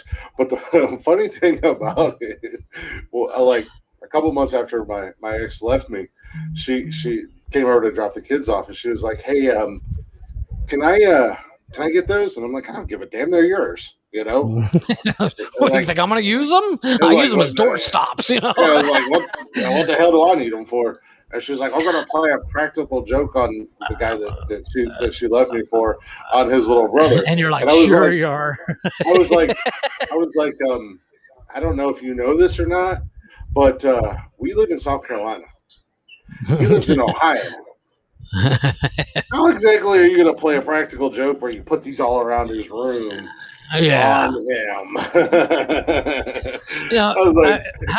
However, if I somehow acquired a box of dildos, I would literally, every time I did a live, I'd have one in the background, and it'd always be different, just to see if people would catch it. And that was the thing. Like when I was on Periscope, they're like, "Get the box of dildos, Glick," and I'm like, "I don't want to get the box of dildos." They're like, "Come on, get the box of dildos," and I'm like, "All right, I'll get the box of dildos." How many can you juggle? And the greatest thing outside of it was because down in Charleston, when I would do lives on Periscope, I was standing in my garage, much like I'm standing with the garage door open, with the garage door wide open. So everybody, people are driving by, and Chris is just juggling dildos. I got like 2 giant dildos in my hands, and I'm like, I use them like shake weights. Oh, waving at people with my dildos. Hey, neighbor, is that a giant purple cock? What is he doing with that thing? One of the sponsors that sponsors different podcasts in the early days of podcasting was a company called Fleshlight. Mm-hmm. And it was like beer cans and flashlights that you actually open up, and there's no light in it. Mm-hmm. And they one of the podcasters I used to listen to, he was sponsored by them, and they sent him a box, and he would do live podcasts and toss them out into the crowd so people would get free ones. But they used to send him, ones that looked like beer cans, one that were this, that, and other thing. But then they would send him a dildo that was called a Pink Limpy, and it was a double-ended, flexible, not posable, flexible Yeah. dildo. And I'm like, well, why would you want that? Lesbians. No, but I mean flexible, as in like if you held it, it wouldn't stand up; it'd fall over. It'd become a U. You know? But you could. Okay, so okay. Yeah, get into your knowledge. But I mean, as somebody that's never had anything in any hole, I'd be like, what? If I was gonna insert something, I would want it to be semi-rigid. Yeah. I've never had personal experience. I'm going to put that out there right now. I would easily say I've never even held one. Yeah, well, I can't say that. Well, no, I mean, you got a box of them, but but the double-ended dildo, whether you're a lesbian couple or a male-female couple, and the male enjoys some extracurricular activity at his back door. Yeah. But my point is it was like about as flexible. It was about as rigid as a wet noodle. Yeah. Well, exactly. But this is the thing. Like, you can take it and say more than likely it's a lesbian couple. They can take it and they can go on all fours. Any direction. Yeah. Well, any position. Yes. They can go back to back and they can both get the penetration. Or if one wants to be on top, they can flip it around and give her, and then the girl who's on top, she can take it as well. So that's why. No, I get it. I'm just saying. I was about to say, Jesus, you seem to be very knowledgeable about this. I'm very knowledgeable. Dildos and Wild West. If you got questions, so call Chris. Sadly, I have way more knowledge than I'd like to admit about sex toys. But at the same time, they used to sell this toy that was, I don't know, it was probably about 12 to 14 inches long. It was probably a good 2 inches around. It was a monster. And then it had like this fucking thing coming out at the base. It was called a rabbit. But this fucking toy had it had beads inside of it, like these little beads. And so it's a rattle. I don't know. No, they moved around. It was like bearings, so they would rotate.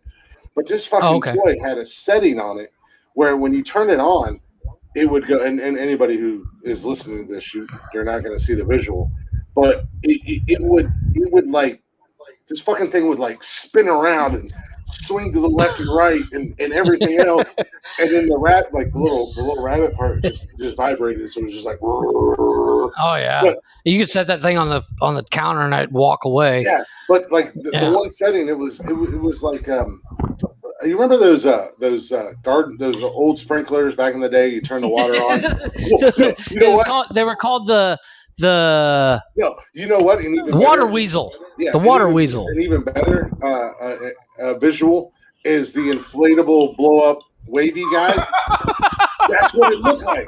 You would turn it on this setting, one of the 1900 settings that this toy had, and that's what it looked like. It was like flailing all around, and I'm like, if I was a woman, if I was a woman, that thing would. I'd be scared of this thing. That thing would absolutely terrify the hell out of me because it's already over a foot long. It's 2.5 inches. It's like 2 inches around, and this motherfucker's just flopping around like a dead fish. And I'm supposed to stick it where? How about we keep it in the box, honey? Shit. You are completely destroyed, and there's not a man alive that can do any of it. Yeah, exactly. After that, it's like throwing a hot dog down a hallway. It's fuck my life. But yeah, it was crazy, some of these toys that they had, and it was just like, what am I supposed? I can't compare to that. No, but I mean, keep it simple. My question is, exactly. I mean, if I was going to go buy something like that, it would be the simple thing. I mean, obviously, you don't start out with something like that, but no. Well, like you said, let me buy something for my partner that we can use together. Exactly, which is what it. I believe that's what the sex toy market started as, is like as your marriage is getting kind of stale, take this into the mix. And you're like, oh, okay. Yeah. And then the single people found out about it and were like, shit, I don't need a man. Let's go. I'm pretty sure I got more room, so I need something bigger, and I need something. Yeah. I need something that looks like somebody's head, you know, head and shoulders too. They're out there. I mean, there's a toy. It's called a dragon's tail.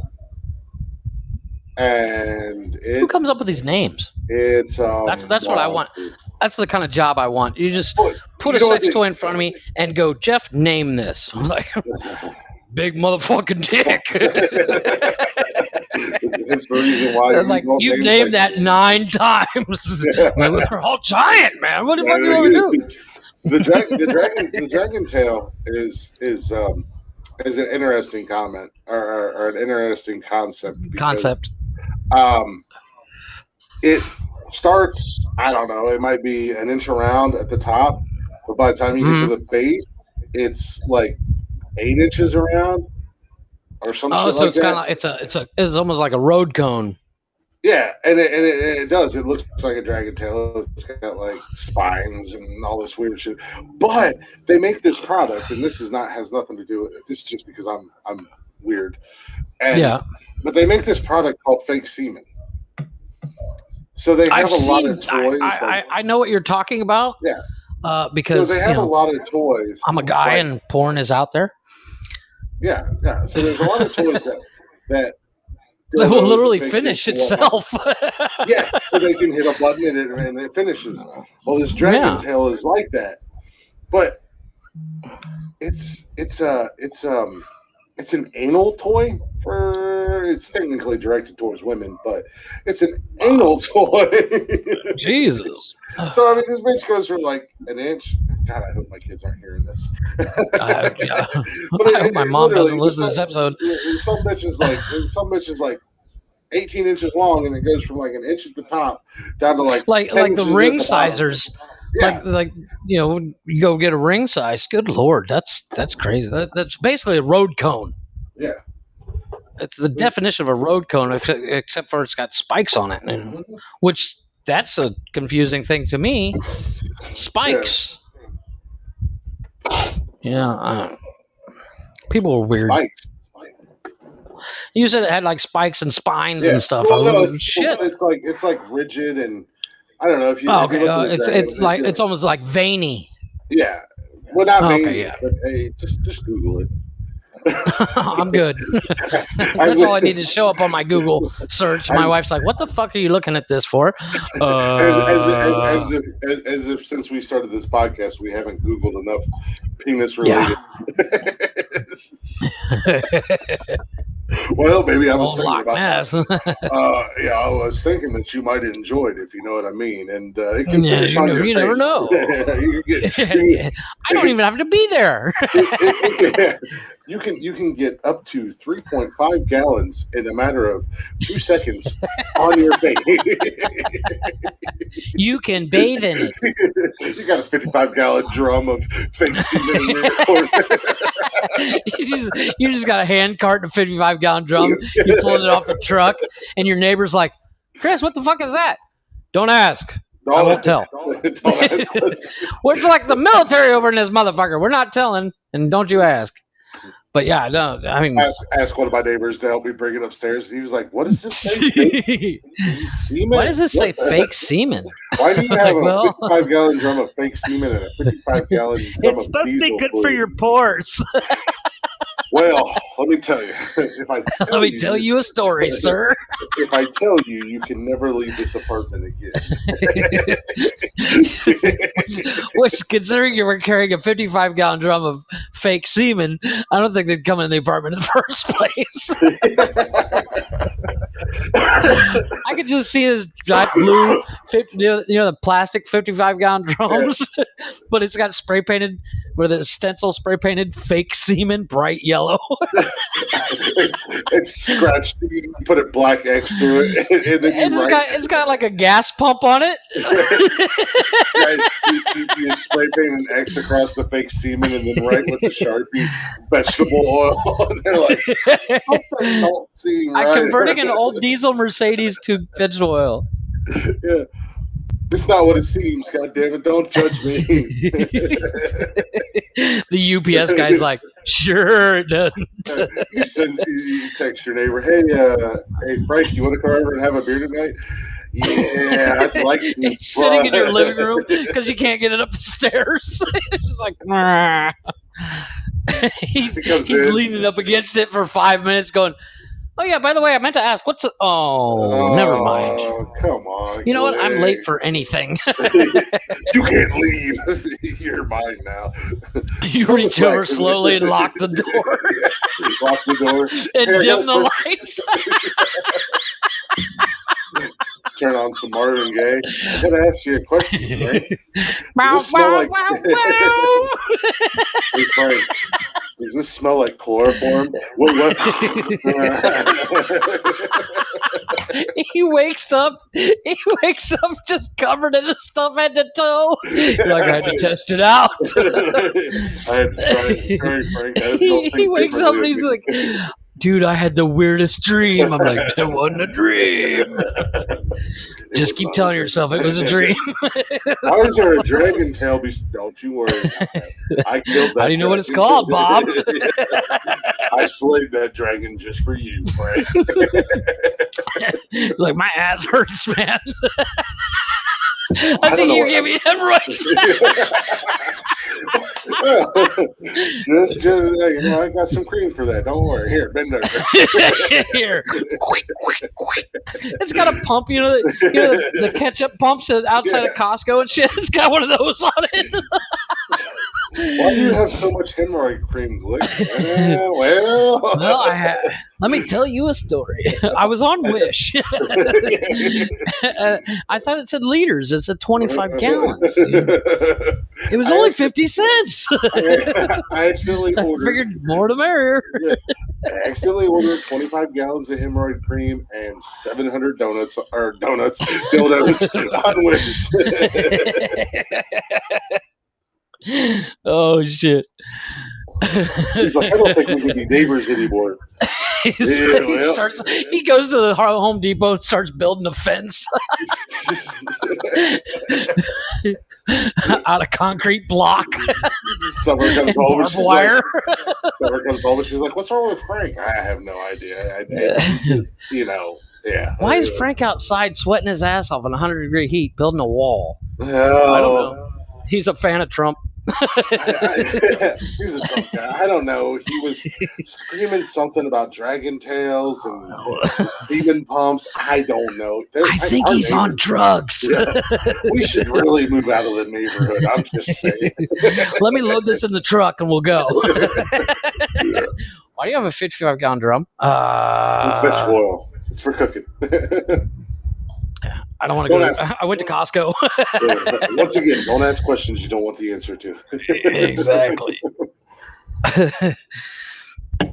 It's transmission fluid. I'm changing the transmission oil in everybody's car. Yeah.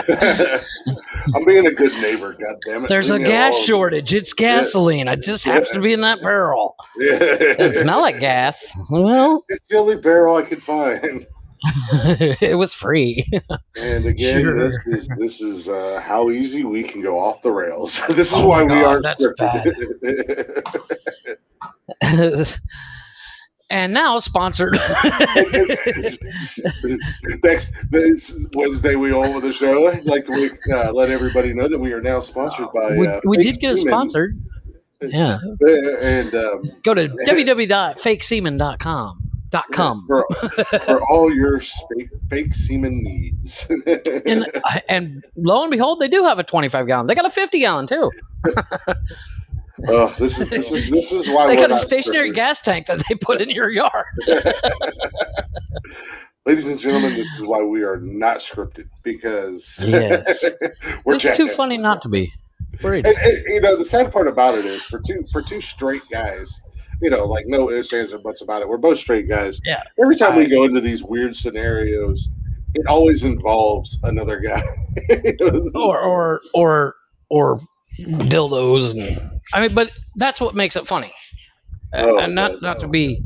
I mean, the fact that we are secure enough in our heterosexuality to joke about stuff like that. That's it is what it is. I'm not. I'm not so ridiculous and super crazy. Like I'm not gonna be like, oh my god, I can't believe that gay guy looked at me. There's a gay guy within 20 feet of me. I'm gonna catch the gay if I'm not careful. Yeah. Like, I didn't know that it was. I didn't know that it was a disease that you could catch. It's the coronavirus of gay. Good thing I wore my anti-gay mask today. You're not gonna catch me, gay disease. It's funny that we say that because it is. I don't know if you guys celebrate it down there, but up here in the States, Pride Month. It's Pride Month. I don't know. I mean, it's Mexico has this weird machismo thing. Yeah. Like if I tell somebody I'm a stay-at-home dad, they're like, "What are you, a fag?" Yeah. I'm like, "No, my wife. It's way easier for my wife to make money than it is for me to make money because I suck at sales, and that's the only way to make really good money here." It's not even a sales thing, but where you happen to live in Cancun, the entire community thrives off of sales. Tourism in general. Well, yeah, I mean, that's what I meant was tourism, not sales, but tourism. Right. So, me as a man or any other man is more likely to buy a tour or buy something from a pretty girl. I actually have no idea what your wife looks like, so I'm just saying in general, from a good-looking woman. Yeah. Or vice versa, a female will buy off a good-looking guy. Well, no, and I'm not a good-looking guy, which is why I make no money. Well, no, I was going to say that, but a female might feel better. I don't know about safer, but feel better about. Well, they feel less likely to get ripped off. Yeah. From another female. So in that industry, and it's the same thing with sales. Generally women are better at sales than men because they have multiple factors.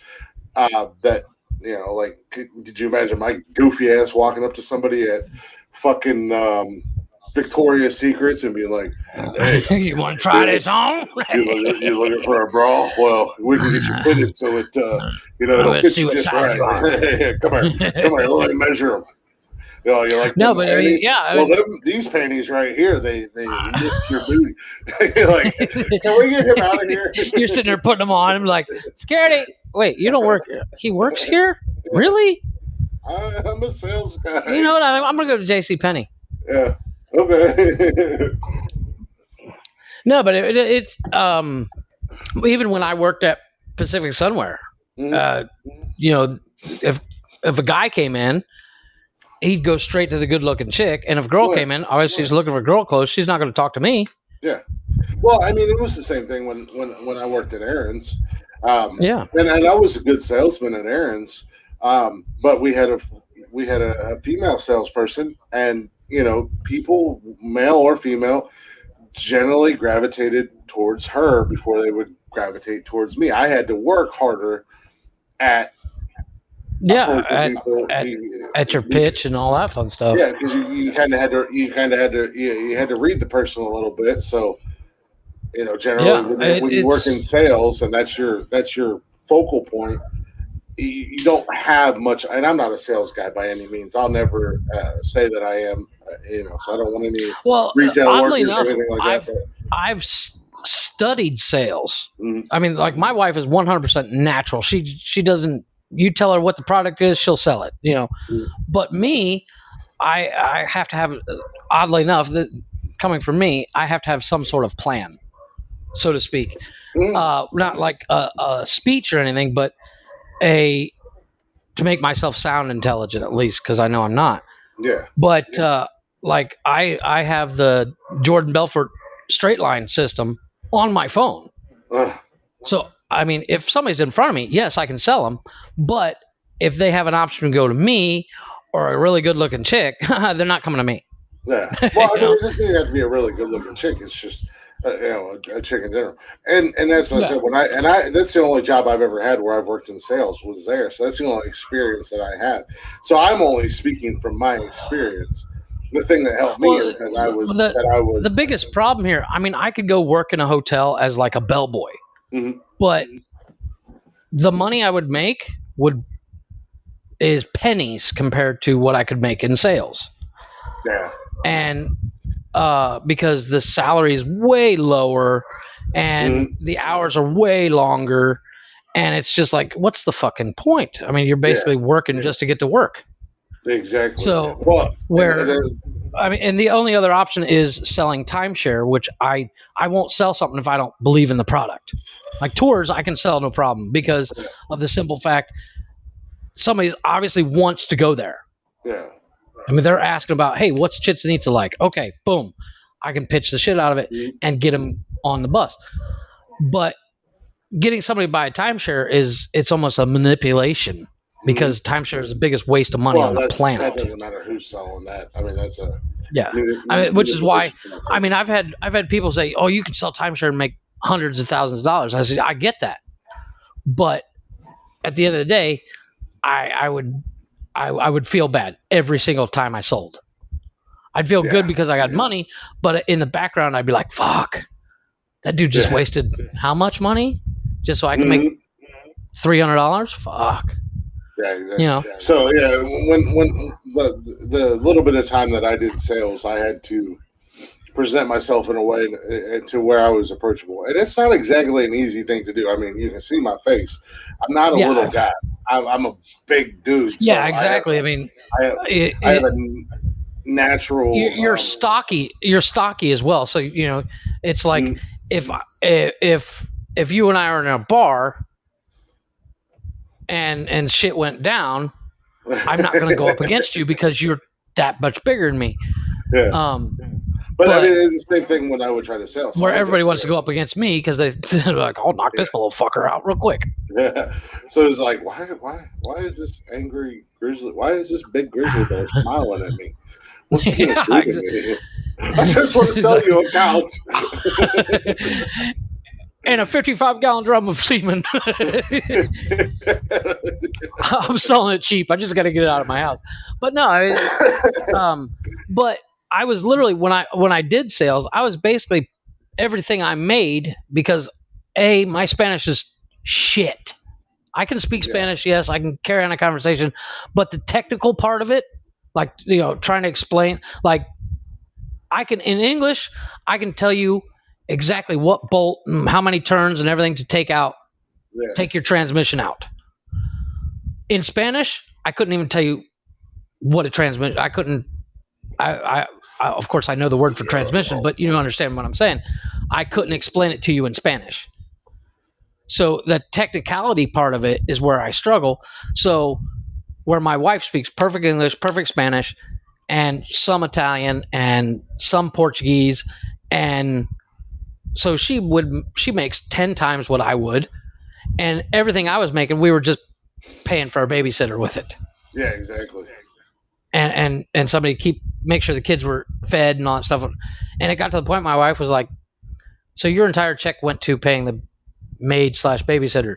And I was like, yeah. She's like, why don't you just fucking stay home and you do the cooking and cleaning? And I was like, you mean I don't have to actually leave the house? When can we start this? Yeah, until you realize what entitled being a stay-at-home dad, and then you're just like, I like this job. Well, it's the day-to-day bullshit of the kids arguing and fighting over, who got the last drop of fucking mayonnaise on their sandwich. That shit's annoying, but it also abides me the time to do something like the podcast. It also, I'm still working on the YouTube channel and all that stuff. And granted, if one of those takes off to the point where I'm making enough money where my wife can quit too, life's a breeze. It's just getting to that point of, and then the pandemic hit and I would have been fired anyway. So it was literally like 6 months before the lockdowns is when I became a stay-at-home dad. Yeah. And then the lockdown hit and I was like, well, I I would have been fired. I would have been one of the first fired anyways. So whatever. But yeah, there are shitty parts about staying at home, being a stay-at-home dad, but there's good things too. Yeah, I like the cooking, the cleaning, everything you hate to do. Well, on top of that, I mean, like my kids like to play outside, and my kids and I will go out here and throw a baseball back and forth for hours. They can't catch it for shit, or we'll throw a football, and they can't catch it for shit because they're too young. But they're learning, and I'm teaching them, getting to teach them stuff like how to ride a bike and stuff like that. That I love doing shit like that with my kids. So you hit your kids. It's once they learn to ride the bike. Once they learn to ride the bike, you're like, fucking come back here. No, you cannot go over your friend's house. I realize it's only 6 blocks away, and you're going to ride there on your bike, but no. Yeah. No, I was like the kids today. How do we go from talking about dildos to talking about our kids? I know, right? We are all over the place, folks. They wanted to go across the street. There's like a bike park and shit across the street. And I was like, hey, go ahead. But be careful because I live on the main road. I live on a busy road. So, don't pay attention to your brother. Don't fucking leave him behind because he's the youngest one. And stuff like that. Of course, then at like 5:30 this evening, they're like, can we go to the mall? And I'm like, why do you want to go to a mall? Which was like, because we just want to go and try on clothes and stuff. And I'm like, I'm getting ready to record the podcast. You guys have literally been sitting around all day long. Yeah, you could have mentioned something at like noon. So I told him, I was like, well, maybe tomorrow, because again, my oldest daughter, her friend's here, and I'm like, well, tell her mom she doesn't have to rush and pick her up or anything like that. She can come get her whenever. I'm not working Monday. I was like, so if you guys want to, I can run you up to the mall for a couple hours. I'll just run you up there. The mall's 5 minutes from my house. I'll go drop you off. And I'll sit in the food court while you guys walk around. I was just going to drop them off and let them do their thing, and then when they're done, just text me, and I'll come and get you. Yeah. Yeah. So, well, I don't know if it's fortunately or unfortunately, my kids aren't old enough to do that yet. Yeah. Well, I mean, my oldest daughter's 16. I think her friend's 15 or 16. My other daughter's 12, and my boy's 7. So, I mean, the older ones can keep an eye on the younger ones, and they can go wander around the mall. Yeah, I have 5 and 10. Yeah. So it's like, I want to go sit at the mall for 2 or 3 hours while they do whatever the hell it is that they're doing. No. But the mall's literally right around the corner from my house, so hey, I got an idea. When I was your age, I was hanging out there too. I know how this works. So we could spend hours at the mall and not do anything. Yeah, and my parents weren't there, so it's like, I'll drop you guys off. Just text me when you're done and you're ready to come home. Blah blah blah. And or if something comes up, just text me. I'm right around the corner. Yeah. Make sure you got a full battery when I drop you off. And if I'm not available, guess what? Your grandma and grandpa live right there too. My dad's literally right around the corner from me. So yeah, I mean but tomorrow is Sunday, so I won't be doing anything other than just laying around watching horrible movies, or I'll watch Scrubs. I decided to start rewatching. I love Scrubs. That movie, that show cracks me up. One of my favorite. John C. McKinley is a comedic genius. I love Dr. Cox. It's one of my favorite shows of all time. I like Kelso as well. Kelso cracks me up. He's like, who's got 2 thumbs and doesn't give a damn? Bob Kelso. But it's one of those shows, man, that is an emotional. Now, what did you think of the final season, the one where the blonde chick took over the JD spot? It was okay. But it's one of those shows that even though it's a comedy. A million years old? Well, no, I mean, even though it's a comedy, it hey, Mom. Hey. Your mom's here watching. Oh, wonderful. That's all we need to know. We just talked about dildos for 40 minutes. But it's one of those shows that even though it's a quote unquote comedy, it takes you on an emotional roller coaster. Oh, no, the episode where Cox's brother dies. Holy shit, dude! Yeah, and I cry like a baby. I'm not ashamed to say that I'm in the first season. I'm like 10 episodes in, and there's already been 2 episodes that have made me cry, and I already know what's going to fucking happen. That's the thing. Yeah. Well, on top of that, on top of all that, I think Sarah Chalk is beautiful. Of course you would.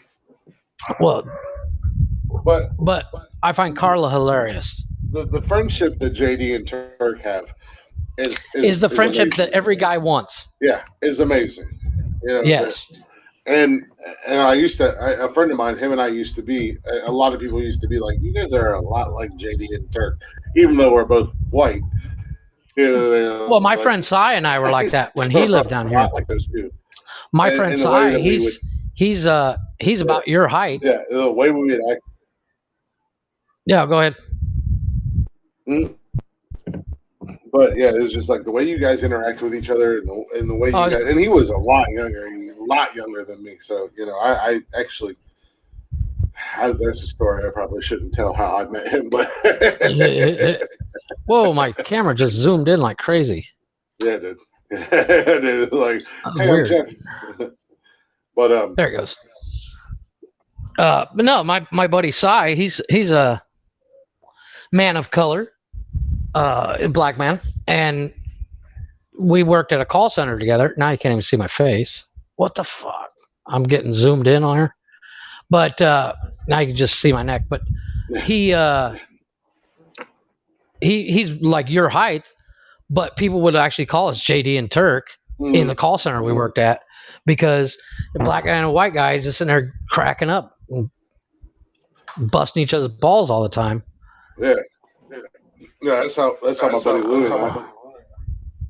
That's how we were. We were so close. I mean, and it was crazy because before we became friends, we'd actually met each other like 5 years before that, and then we became friends. I met him one night at a party at his sister's house. He was asleep on the bottom bunk, and I disturbed him on the top bunk. Not just me alone. Chris is just up there with his 55-gallon drum. No. It was with a Staples bag. It was me. It was me and a real person, and we woke him up. And then, whatever, you're just sitting there jumping up on the bed. I was just jumping on the bed. I was like, oh, we're having a party. No, you know, and then like, you know, down the road, a few years down the road, we met. Like, we became friends because I threatened to kill him. He's like, "Were you that asshole jumping up and down on the bed while I was trying to sleep?" Well, the crazy thing was that it was when my daughter was a baby. Right. My oldest one, him and his friends were partying, and I threatened to kill every single one of them. And they were like, there's 20 of us and one of you, and I'm gonna be like, you're gonna need about 20 or 30 more. I'll tell you that right now.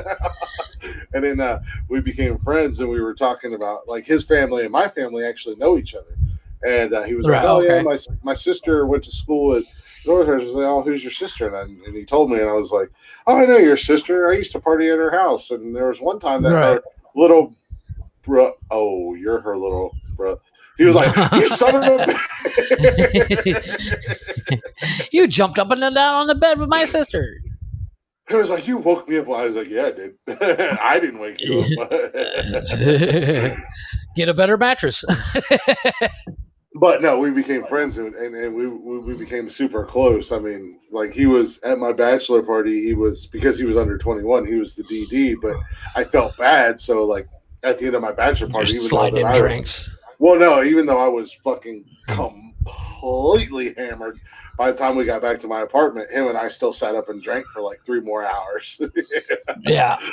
Well, I never actually had a bachelor party. I never did it because, once again, I don't like to hang out with people. And well, my bachelor party was more like a normal Saturday night.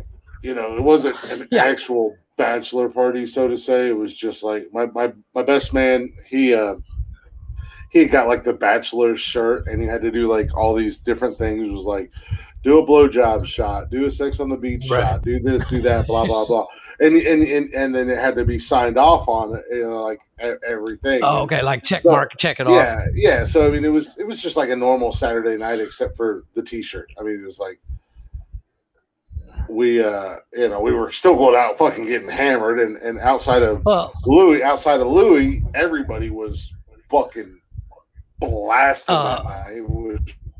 A friend of my ex's was getting married. A friend of my ex's was getting married, and I got, you know, I knew her. The girl was getting married, and I knew the guy that she was marrying through her, and he was a cool guy. But we went bar hopping in the hotel zone, and since it was his last night, I literally started walking up to random chicks. I'm like, "Hey, you guys here alone?" And they're like, "Yeah." I was like, "You want a free drink?" Drag that dude up on stage and dance with him. And so there are maybe 300 pictures of this guy dancing with like 15, 20 different chicks. Because I'd be like, "Hey, you girls want a free shot?" And I'm like, "Sure, yeah. Okay." Grab that guy, drag him up on stage, dance with him. And then, of course, we all grab camera phones. We're like, click, click, click. Don't fuck up, dude.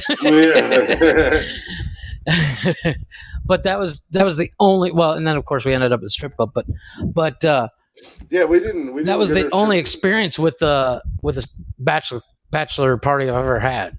Yeah, no, we didn't go to a strip club or anything like that. But I don't like strip clubs. I truly, really, honestly, I don't like strip clubs. I feel creepy walking in the door. I feel creepy when I'm in there. Yeah, but I mean, like, at my bachelor party, there was no, oh, if I do this, I'm going to get in trouble and my wedding's not going to happen or anything like that. But I mean, it was like it was like, I'll get a girl to buy you whatever shot, So right. It was just like, and it was literally like Louis, the sober one. He was like, "Hey, it's my buddy's bachelor party, and you want to buy him a shot? Here's a buck. Go buy him a shot." Yeah. So it was like, I mean, like we there was a group of girls that there was a group of girls and guys, but it was like 4 guys and like 8 girls that we wound up hanging out with at the last bar we went to, and in my drunk ass state, I'm like, "Oh, you need to talk to my buddy because he's a good guy." These guys are single. Off the market. I'm wingman.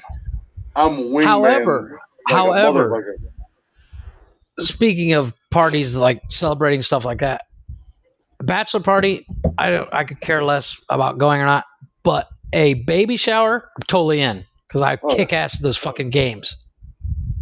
Mm-hmm. And if everybody starts clucking too loud, I go for a walk and smoke a cigarette. So when they're like, "Oh, we got the poop in the diaper game," and you're just like, "Let me eat that poop." Like, no, but I know it's not poop. Drinking a beer out of a baby bottle, shit. I'll down that sucker in 30 seconds. And the like dropping the clothespin, the baby pin into a jar, or into a baby bottle jar, easy shit. Yeah, I know one of the games, like when my ex-wife was pregnant with my oldest one, they did guess the candy bar, and they put it in a diaper and then they smeared it. They smushed it down and smeared it, and it looked like poop, and you had to taste it or eat it. Yeah, it's just like, I like candy bars. I like a candy bar, but I mean, stuff like that. I mean, a typical bachelor party is never like that. It's always, everybody tries to make it like in a movie or something. Mm-hmm. But I'd rather just do the stupid games. I mean, if I were to have a bachelor party, I'm like, "Hey, let's just sit around and watch a shit movie." Well, that's my thing. Big Trouble in Little China or something. Yeah, like in all honesty, my ideal bachelor party would be, let's all get together, be at somebody's house. Let's cook out. Let's have some steak and shit. We get a bonfire going, play some cornhole. We play some darts. Let's fucking get hammered off. Yeah, let's get fucking hammered off of our. Let's all pass out in the yard so our neighbors look at us weird. But somebody we know can play a guitar, so let's get the guitar out. Let's sing some songs. Can't none of us sing, but let's all howl at the moon. Yeah, let's just chill out. That's my ideal. No, we don't need a stripper. Party. No, we don't need to go to the strip club. I just want to hang out with the boys one night, last time, because after that, it's never going to happen again. Well, I mean, you say that, but in all seriousness, I'm actually more comfortable. And I think it goes back to my cheerleading days. I was never really comfortable just hanging out with the guys. I loved hanging out with the chicks because you get you guys tell gross stories. Girls are on a whole nother level. Yeah. If you get enough drinks in them. Oh yeah. Well, I mean, but essentially, hanging out with the boys. I know it's just 2 of us, but this is what we do. Yeah. This is my hanging out with the boys. We just hang out. Now you don't drink. I drink. We're just and there hanging comes the out, just glitch. shooting the shit. Yeah.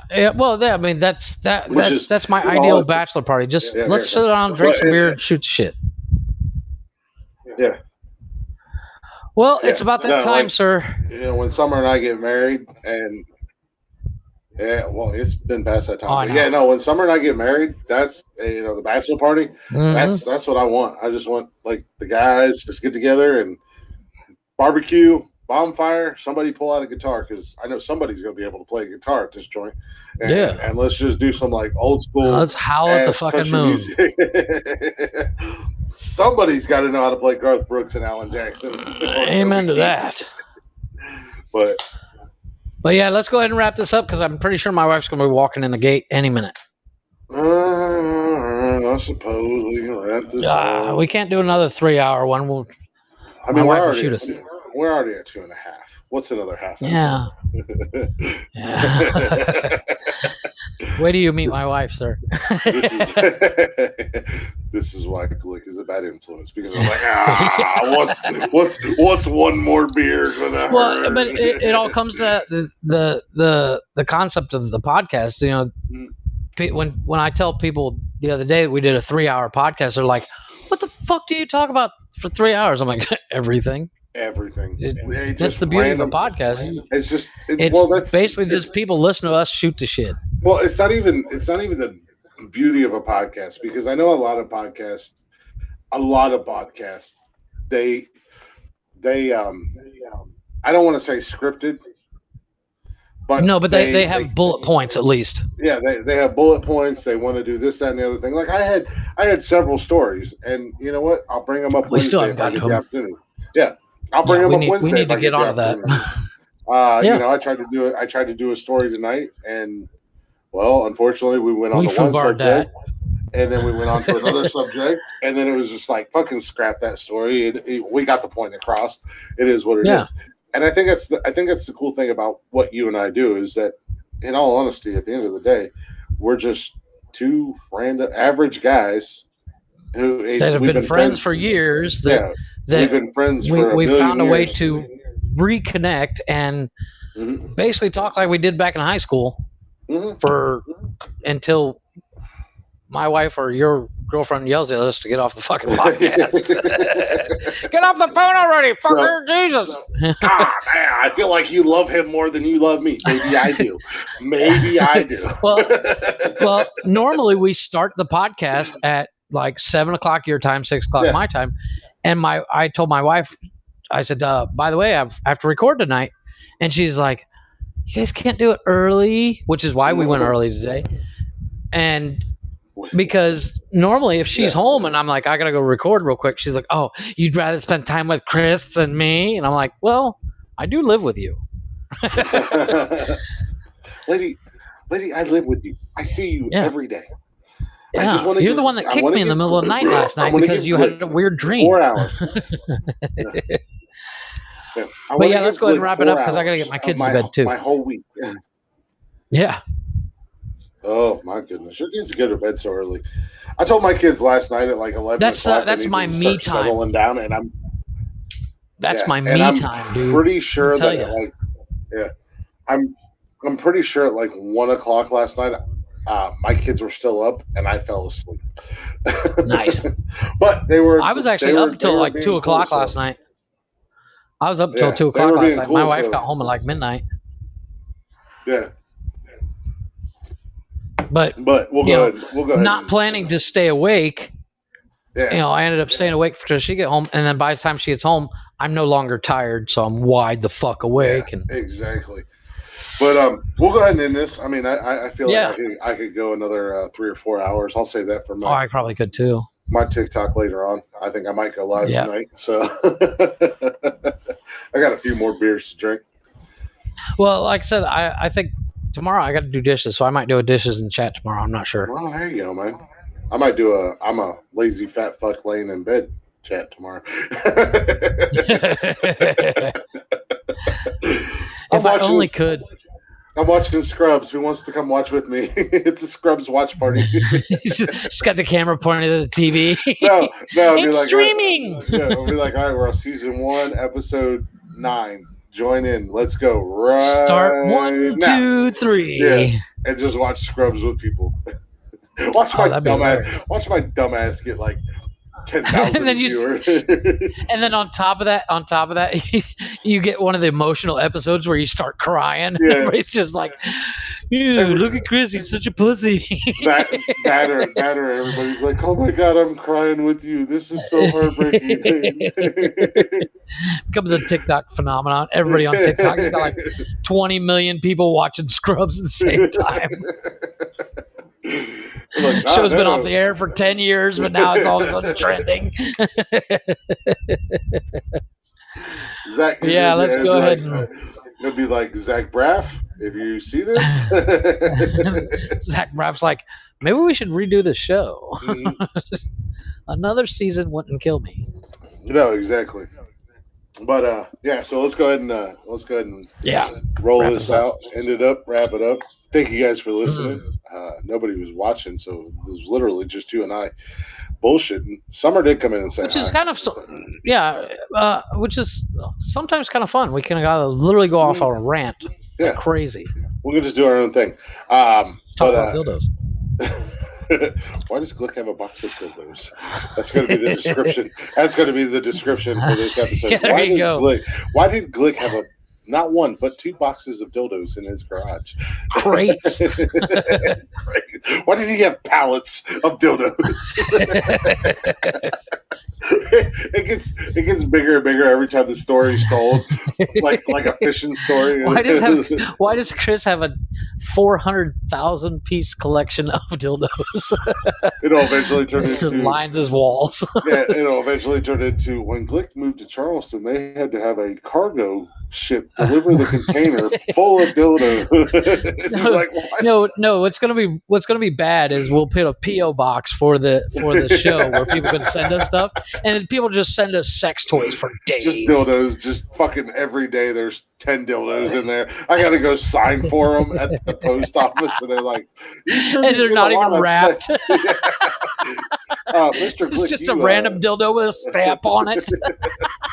Mr. Glick, you sure do get a lot of dildos. Just walk in and go, yes, I do porn. Yeah. They'd be like, we have this 55-gallon drum of fake semen. Where would you like it delivered? Oh, fuck my life.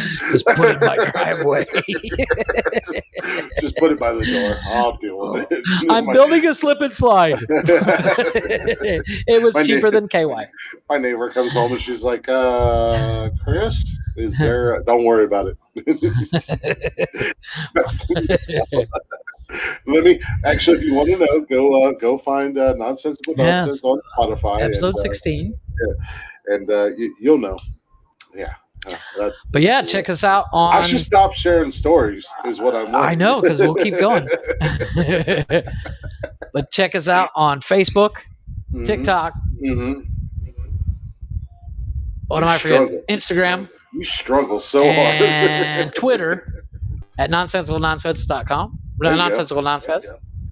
Yeah, that's what we need is the website. Yeah. And Nonsensical Nonsense podcast at gmail.com for send us something. And please not be pictures of dildos. Hey, we're going to get some dude. Although that would be hilarious.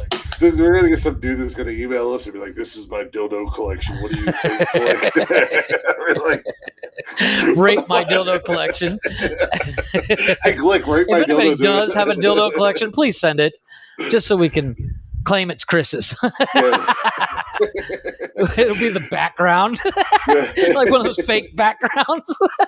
One of the green screens. Oh, man, I forgot. There was something I wanted to talk about tonight, too. It was a green screen. But and as Jeff said, definitely follow us on social media across the board. Yes. Twitter, Instagram, Facebook, TikTok, Nonsensical Nonsense. The email account, you can email us whatever you want to email us at nonsensicalnonsenspodcast@gmail.com. But the one, well, not the only place, but you can find us everywhere. But check us out on Spotify at Nonsensical Nonsense. On Spotify, you can get every single episode for free. for free. This episode, we went a little off the rails. Episode 14. As usual. Episode 14, we went 3 hours and went Way off the rails. way off the rails. Professed our love for some people. Yes. Fuck Blake Lively. Yes. There's Hashtag fuck Blake. And we did find out Kevin Costner's wife's name, but I don't remember it. So yeah, The so second still wife, fuck too. Kevin Costner's wife. Yeah. Yes. She's like, they don't even know my name. She's like, still don't remember my name, these pricks. But yes. Till next time. So definitely, thanks for listening, guys. We will see y'all Wednesday. Hopefully. Should be Wednesday night. I don't see any reason why it wouldn't. More than likely be standing again because I'm old and I have a hemorrhoid that's driving me crazy and I can't sit down. But we'll go ahead and end this if I can find the end button. Yes, because I don't know. I can't reach mine. I have my thing here. Neither one of us are smart enough to know what the hell we're doing. So, well, we're old and technology's hard. Yeah, words are hard. Technology is hard. Yes. And I wish I gave us a countdown. So I'm going to give us a countdown. In 10. Yes. And I'll listen. I should do the count. I should do the countdown properly. 10, 9, 8. You don't make this easy. No, I don't. I'm sorry to keep going back to episode 14. Holy shit. The greatest thing about that was the fact that you, on the video, I had no idea it was coming. I walked away. I literally kind of go blank going, what the fuck is he doing? Because for anybody that doesn't see this, that is listening, when we do the podcast, we do it via Haps and we can see each other. However, we literally stare at ourselves, and if we want to see the other person, it is literally the size of a thumbnail that is actually on your hand, not a thumbnail like YouTube, but a thumb or a fingernail. Well, yeah, like a pinky nail. Mm-hmm. And I have to look through it through a mirror, so I do end up doing this, and I come up so close so you can just see this. You look my brain. You look like Wild Bill. It puts the lotion on the skin or it gets the hose again. Oh, yes. It puts the lotion in the basket. But yes, till next time. But yeah, that was the greatest thing about that oh my God was the fact that I walked away with no warnings or anything. No warning. And I'm like, did he glitch out? And then you stopped and you had this blank look on your face, even up to the point when I came back and I put the microphone up to my mouth and started talking. You still had a blank look on your because I was like, I wasn't sure if you were glitched out or what, because once again, I'm looking at something that I can't see, even if I had the phone facing me, I couldn't see. And so I'm like, what the hell's going on? Because it's literally, it's a blur in the mirror. And all of a sudden you're just like, and I was like, holy shit. And I lost it. And then we went for another hour and 20 minutes. I wish I could say that was planned. It was 100% spontaneous, and it was just like a random thought popped into my head, and I was like, I'm going to see if I can pull this off, and it was perfect. It didn't work for what it was intended, as in to be an ASMR, but it worked for making me hurt my sides for the next 2 days. So, anywho, yeah, that's it for this episode, folks. That is the end of this episode. Thank you guys for listening. Appreciate you guys. Thank you, sir, for showing. Also, if you've made it this far into the episode, this is another. Congratulations. We don't know how to end shit. I'm sorry, but no. Something else we need to get better about. Not only mentioned in our social media, but we've also got to get better about asking people to share. And yes, please. And putting this out there. If you like what you hear, this far, we do not have the budget of CNN and everything else, so please share us on everywhere you can. I didn't know we had a budget period. We don't. That's the budget is our time. I got a quarter. We got a budget. But no, I mean it's one of those things. If you have the time to, if when we post the next episode or the link on Facebook, go ahead and share it out. Or if you're watching live, go ahead and definitely share it out. Tell at Yeah, least, if you tell one friend and they like it, that's one more and then listener. one becomes two, and two becomes four, and so on and so forth. And he apparently this Yeah, guy's a fucking mathematician. apparently I can count by two. Your I can mom get to asked if I have a 4. donut to sit on. Your mom's asking about my hemorrhoids. Well, she is a nurse. She is a nurse. I don't Just have go a get one of donut those to sit on. inflatable. Go get one of those inflatable pool toys, dude, for like babies. You know what? I think I did all right standing up tonight. I might wind up doing. I might just wind up doing this every podcast because this puts me in my environment because this is how I've always done my streams. I've always stood up on Yeah. live streams. So I mean, you've been in a few of them. Oh yeah. So You're either I mean- standing up or lying down. There's no middle ground. It's a black and white thing. It's either you're standing up or lying down. There's no gray area. It's just black or white. Tomorrow when we do our Scrubs live, we'll be laying down. We're gonna get comfortable. I'll come in. Chris is just laying there in a pair of jockey shorts, naked, with his feet up. I'm gonna come into Burt Reynolds style. Vaseline in my cowboy boots. I'm gonna start the live and be like, I'm gonna start the live and I'm gonna be like, welcome to Scrubs Live, where we watch episodes together. Get comfortable, lay back. It's gonna get weird. In 3, 2, 1, press play. But yes, definitely, I do have to go. Yes, but I gotta go eat. I gotta make sure my kids have not killed themselves or killed each other. But again, which is what I'm thinking too. Thank you guys for listening. If you made it this far into this bullshit, make sure you follow us on social media across the board: Nonsensical Nonsense, Spotify at Nonsensical Nonsense, and Anchor at some Nonsensical Nonsense. If you go follow us on Facebook, you'll get all that information. Jeff, yep. As always, it's been fun, brother. Love you. Always, sir. I look forward to it every time. Twice a week. Yeah. Words are hard. It's one of those things. It's like, I don't know about you, but I literally go, I have to record today. Yeah. For 2 seconds, I'm like, damn it, I have to record today. I can't go anywhere. And then I'm like, but I don't go anywhere, so I can't wait to record. No, I don't. I don't have that. I don't have that 2 seconds of dread. I like. Oh, it's not like a 2 seconds dread. It's the fact that I have to come up here and sweat my ass off. Yeah, no, that's the only part about it. I don't like it.